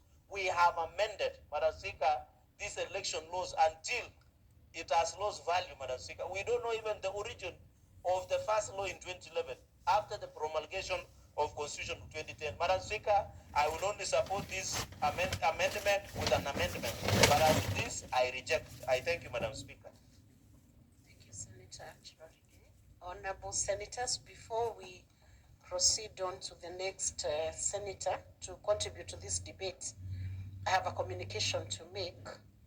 Having reviewed the results of the division and Order 9 on the report of the Mediation Committee in the Division of Revenue Bill, National Bills number 14 of 2024, and due to technical system error, the results of the division was the ayes had 31, not 32, the nays 0, abstention 0, and this error we have checked and is being corrected under Standing Order 90, where if after an electronic or a roll call vote has been made, it's discovered that the number has been inaccurately reported or that an error has occurred in the names of the division list, that fact shall be reported to the Senate and the Speaker shall direct that the necessary corrections be made. That was brought to my attention by the clerk's desk, and I have directed that the necessary correction be made so that we have the accurate report. Thank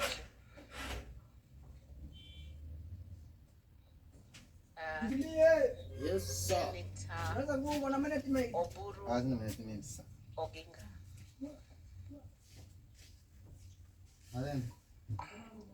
Yeah, thank you, Madam Speaker.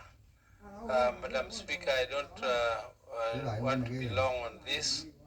Mr. Speaker, first I would like to thank you for giving me this opportunity. And Mr. Speaker, I would like to just make a few general statements on elections. Mr. Speaker, an electoral process has gone through very long history in our country. Mr. Speaker, we used to have a system in this country where Mr. Speaker, sir, Madam Speaker, the president was everything. President was the one who was budgeting for the Electoral Commission. The president is the one who was holding funds for them. Madam Speaker, the president was the one choosing the chair of the Electoral Commission. Madam Chair, it was also the same president who was determining the calendar of elections. Madam Chair, those days were very, very dark days. And therefore, we used to have a one-party system, Madam Speaker. Madam Speaker, through that one-party system, it was very, very torturous to particularly members of parliament. And Madam Speaker, I will recall that there is one time when through that one-party system, and I was a councillor in those days, Madam Speaker, I was a councillor in Kisumu municipality, and there was a committee of KANU, which was called a disciplinary committee. And that committee, Madam Speaker, was very, very ruthless. If you were charged for any offense of having offended the government or having done some mistake to some leaders or disagreeing with the leader, you would be called to appear before that committee of disciplinary in the morning. And Madam Speaker, if you appeared before that committee in the morning and somehow after interviewing you, they found you to be guilty, they would declare a verdict of guilt on you. And if they did that, Madam Speaker, that matter would be taken to Parliament the same afternoon. And if it was brought to Parliament the same afternoon, Madam Chair, what would happen to you was that the Speaker would declare your seat vacant, because the verdict of that disciplinary committee would be that you have been expelled from KANU. And once you have been expelled from KANU, and KANU was the only party, therefore, Madam Speaker, you need not have any other chance to go to any other party to contest. That was your end. So people used to go before that disciplinary committee and kneel and try to plead so that they would be exonerated, Madam Speaker.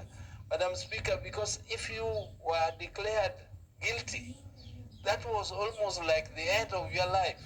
It was the end of everything that you had planned in your whole life, Madam Speaker. Madam Speaker, I recall one very powerful minister from Western Kenya appeared and was almost crying before that disciplinary committee, Madam Chair, because if that happened, your seat is declared vacant, it is taken to the Electoral Commission. The Electoral Commission would then declare that seat vacant and announce the date for the elections. The date for the elections would be maybe in a month's time, and within 1 month, Madam Speaker, I can tell you, there would be another member of parliament here, because KANU would only nominate one candidate for that seat, because KANU had discretion to nominate more than one candidate for one seat. But if they decided to nominate only one candidate, that one candidate will present his papers on the appointed date, and the returning officer was the DC. The DC will declare that the seat has been won unopposed, and once it is declared unopposed, Madam Speaker, the seat there will be a new member of parliament before 1 month expires, Madam Speaker. And that would be the end of you, because there was no any other party. Madam Speaker, since those days, this country has gone through a revolution. It has gone through a revolution, through a lot of struggle. People even shed blood in order to get to where we are, Madam Speaker, and a lot of changes. When the new constitution came, Madam Speaker, it was like something like God sent. It was God sent because now those dates, those election dates, which the president used to tell us, I was in this parliament, Madam Speaker, when the president used to tell us that the date of election will be announced by him. It is a secret weapon. It is a secret weapon which he could use to deal with the opposition, whoever was trying to bring whatever issues. So, Madam Speaker, those days are long gone. We are now discussing a whole bill which now gives details, even a select committee to select the chairman of the Electoral Commission. This is a big revolution, Madam Speaker. I'm so happy that we have come to this stage where we are even talking of auditing elections. Going through a process of auditing the elections, Madam Speaker, which is something which was unheard of. This is something which I'm very, very pleased about, Madam Speaker. Even though we cannot have a perfect bill, Madam. The NADCO team sat, they went through the whole electoral process, they found out the weaknesses, they identified those weaknesses, and they tried their best to do improvements on them. I can see that we still have some of us who are still having some ideas on the improvements they still want to do on amendments, which is their right as per our constitution. They have a right to do amendments, but Madam Speaker, I hope that the amendments which will be made at the committee stage will not be those amendments which will dilute this bill and take us back again to some dictatorial regimes where we are going to go back again to some powers deciding who is going to be our chairman of the Electoral Commission, who is going to be the commissioners, and so on, because now details have been made on how a selection committee will be selected, and I hope, Madam Speaker, that these improvements which have been suggested here will be for the good, and we shall never have a situation where we go back again to the situation of 2007, where people start fighting again. Senator Waburu, would you like to be informed by Senator Mungatana? Yes. Okay. Yeah. Senator Mungatana. Madam Mungatana can.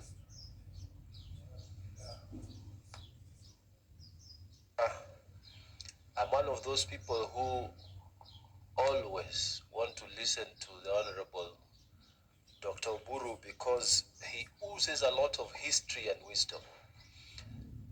The information I wanted to pass to Honorable Senior is that the proposed amendments actually don't go towards diluting the NADCO report. The proposed amendment, Honorable Senior, they go towards making sure that any moves that are going to come, reports that are going to come, will come to both the National Assembly and the Senate. Because as it is, if you read the bill, we are legislating ourselves out of work, and we cannot allow that. So it is just the definitional aspects and the improvement on how we handle issues that are arising around those issues. For example, on the question of auditing, not auditing, but the question of limiting the boundaries delimitation. Imagine the way that law has come. It has excluded the Senate. They are reporting to the National Assembly without us. So the JLAC have been able to pick up some of those things. And I wanted to persuade you, Honorable Senior, that you support those amendments. They are good for the Senate. I thank you, Mr. Speaker. I appreciate the information given to me by my colleague with whom we have been friends for a long time here in this parliament. I appreciate the amendments, and I'm not saying I'm going to oppose the amendments as such, particularly when he mentions something which I'm concerned about, that the limitation or the delineation of the boundaries will be taken to the National Assembly and then back to the committee or to the commission without coming to the Senate. Madam Speaker, I don't support that provision in the bill, in the NADCO bill, Madam, and I hope that expanding it to include the Senate will enrich rather than dilute the bill.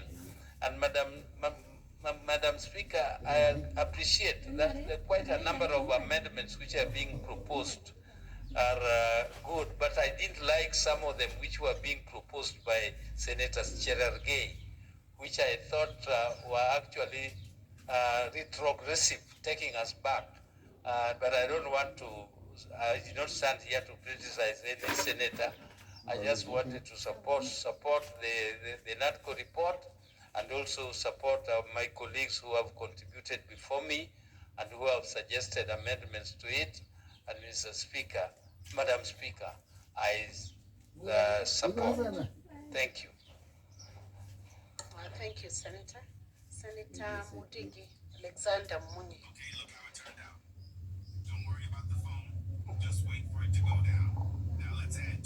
Asante Bi Speaker, yangu ni kuunga mkono mjadala ambaye inazungumzia mambo ya IEBC na commissioner na pia mambo ya mpaka, na ningeomba Bwana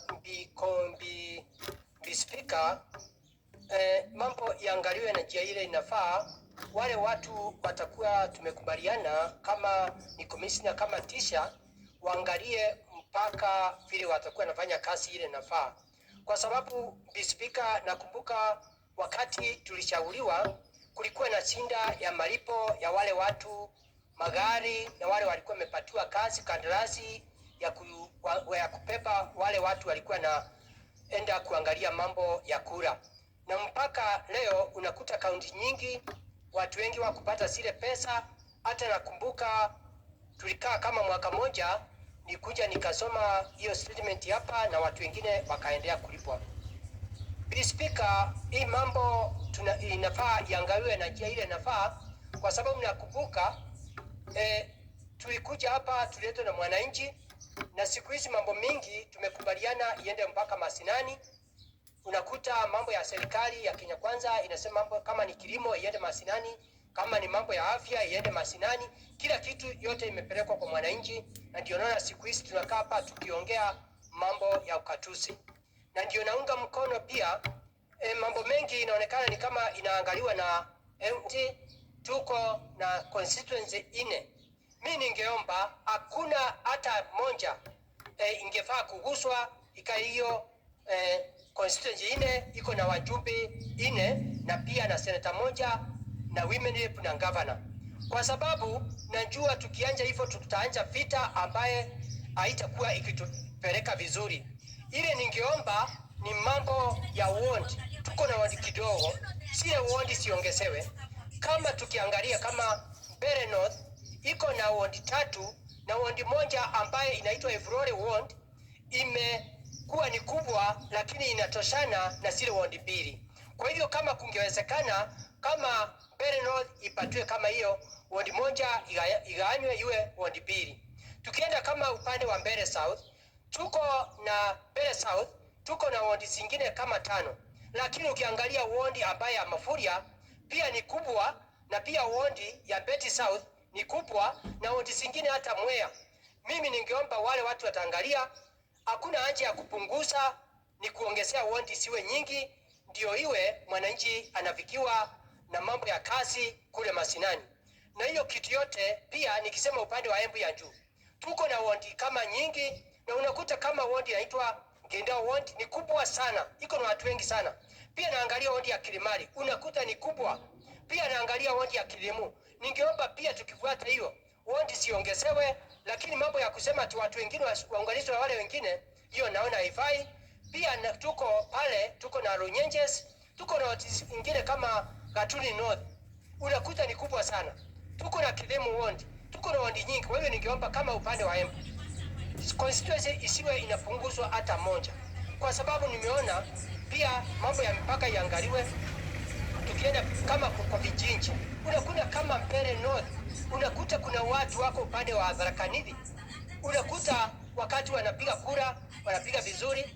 Mambo ya elimu iko Mbeere North, iko Embu County, hata mambo ya afya, lakini unakuta kuna mgawanyiko ya watu wa Tharaka Nithi na watu wa Embu County wakipigana pale wakisema hao watu ni wetu na hawa ni wetu.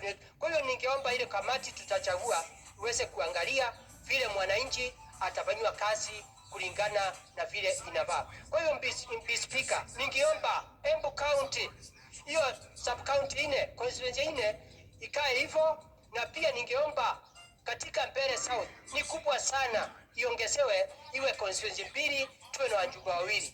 Upande wa Embu ya juu na iongezewe iwe ward kama Gaturi North na Kilimu ward, na pia ward nyingine inaitwa Beti North iunganishwe pamoja, ndio tuongezewe constituency nyingine tuwe na wajumbe. Kwa hivyo ningeomba wale kamati inaenda kuangalia hii mambo yote iweze kuangalia Embu County tuko na constituency 4, tuongezewe constituency nyingine 2, moja itoke Mbeere North, itoke Mbeere na nyingine upande wa Embu. Kwa hiyo Speaker, mimi ningeomba hii mambo iangaliwe vizuri, ndio ile mwananchi alituleta hapa katika Senate hata yeye afurahie. Na tunajua wakati hiyo kazi itafanyika utakuta mambo itakuwa ni mzuri, kwa sababu tunafaa mwananchi aweze kuhudumiwa kulingana na njia ile inafaa. Na ndio mara mingi sisi tumekuwa tukipigania ukatusi, ndio magavana wapatiwe pesa ile inafaa ndio iweze kwenda masinani. Na wakati tuongezewa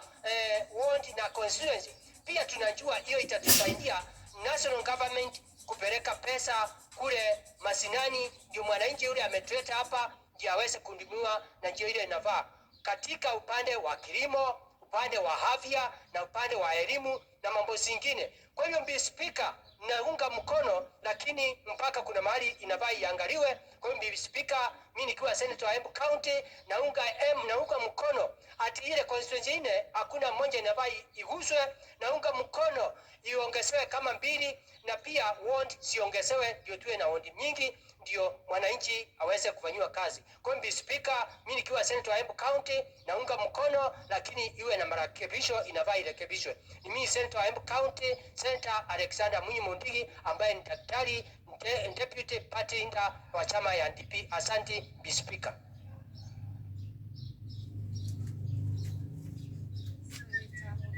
Thank you. Your titles are duly noted by the House.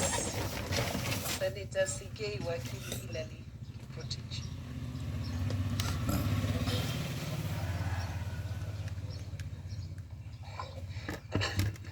Thank you, Madam Speaker. I want to support this very important bill. The reason why this House exists is because of an election that was conducted, and it was conducted through a process. That process is part of what this bill seeks to streamline. Madam Speaker, the bill is a bipartisan bill that is co-sponsored by the majority leader and the minority leader of this House. It therefore means, Madam Speaker, that the issues that have been put in this bill are issues that both parties of the House have had a position in a bid to ensure that we support and enhance the transparency, the process of undertaking the election from one cycle to the other.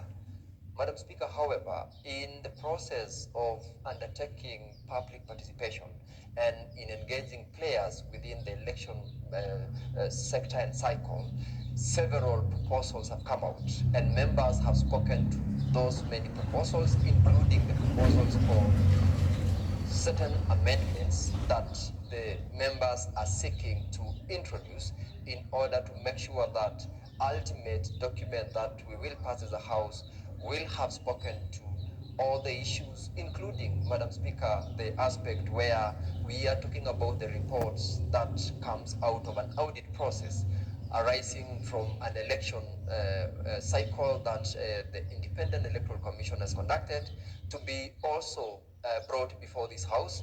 Why? Because, Madam Speaker, the Senate as well as the National Assembly are both critical players in an election cycle. In as much as then, Madam Speaker, that it is a co-sponsored bill, I believe that these particular proposals, particularly on the aspect of expansion of the qualifications for those who will be required to be nominated as members of the IEBC Commission, the objective behind that particular proposal is to facilitate diversity of knowledge. Election, in as much as we say, is I would say manual, a combination of both manual and ICT or technology related. In this case, the requirement that one or some of the members who will be appointed in to become commissioners should have extensive knowledge in ICT, in finance or related expertise.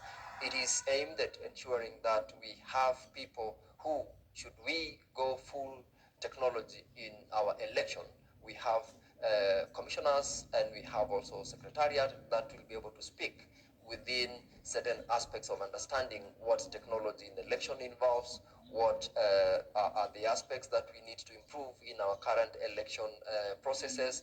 And Madam Speaker, that is a very important inclusion in the amendment to the law, so that as we go to the next election cycle, we have got sort of a streamlined process where, should we need technology, we have commissioners who have got knowledge in that particular aspect. Part of it, Madam Speaker, also in the proposals is the issues which were raised by parties that went to court. Remember, we have had a lot of litigation in the provisions of the Elections Act, the IEBC Act, and matters related there, and the proposals to include particularly certain aspects in the selection panel, in the number of commissioners, in the quorum that is required to form for purposes of transacting the business of the commission, is to align the law as is with the pronouncements that have come from the highest courts in the land, and also to accommodate now the comments that came from members of the now non-NADCO committee.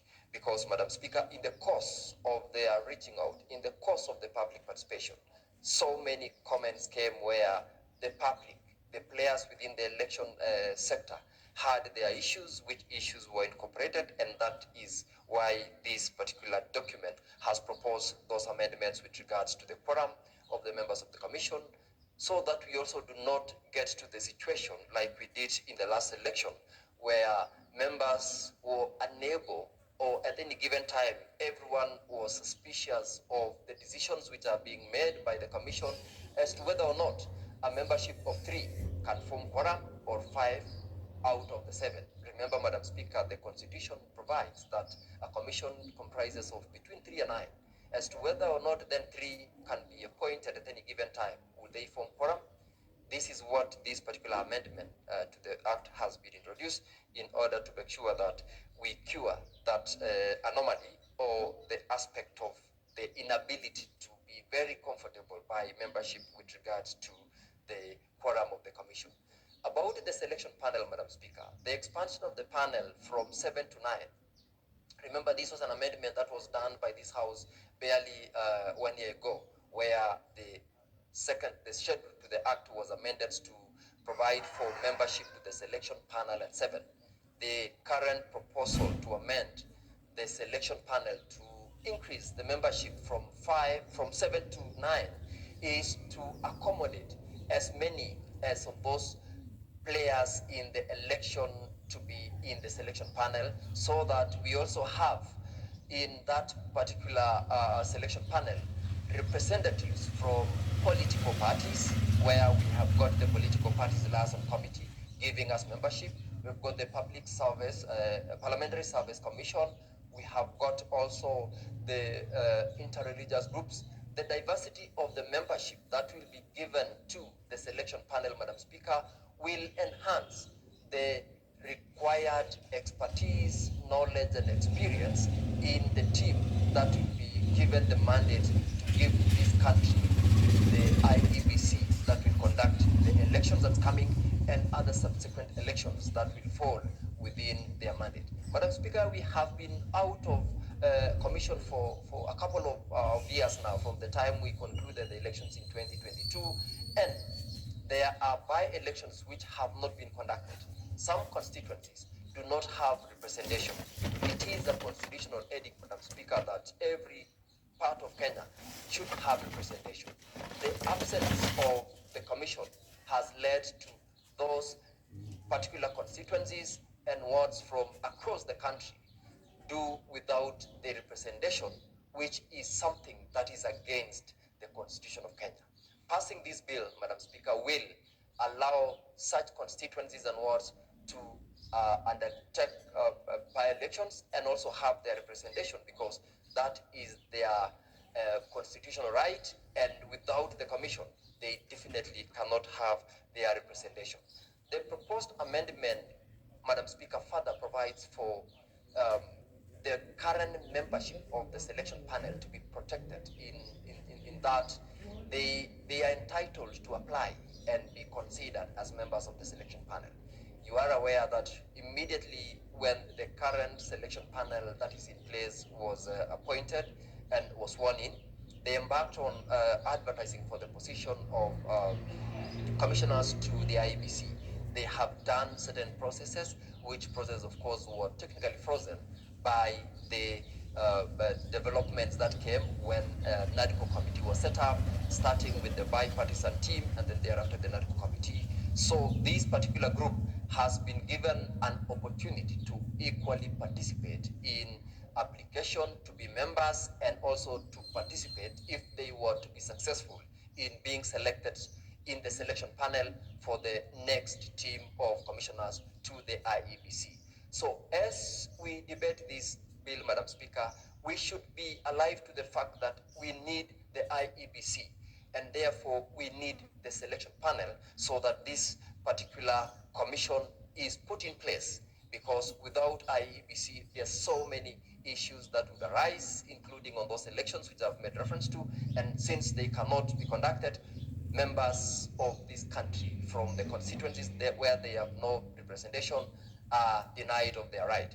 And Madam Speaker, as I conclude, with regards to the proposal to submit the audit report of an election to Parliament by the IEBC, that is one of the very important roles that the Commission will be expected to conduct, and the timeline given of 18 months is very critical. It is critical, Madam Speaker, because in the process of undertaking their audit, the Commission will be able to identify mistakes which they could have been committed in the course of the election. They will be able to know what corrections needs to be done, and submitting it to Parliament within 18 months of a general election, Madam Speaker, will give room to Parliament to process relevant legislative changes or amendments to the present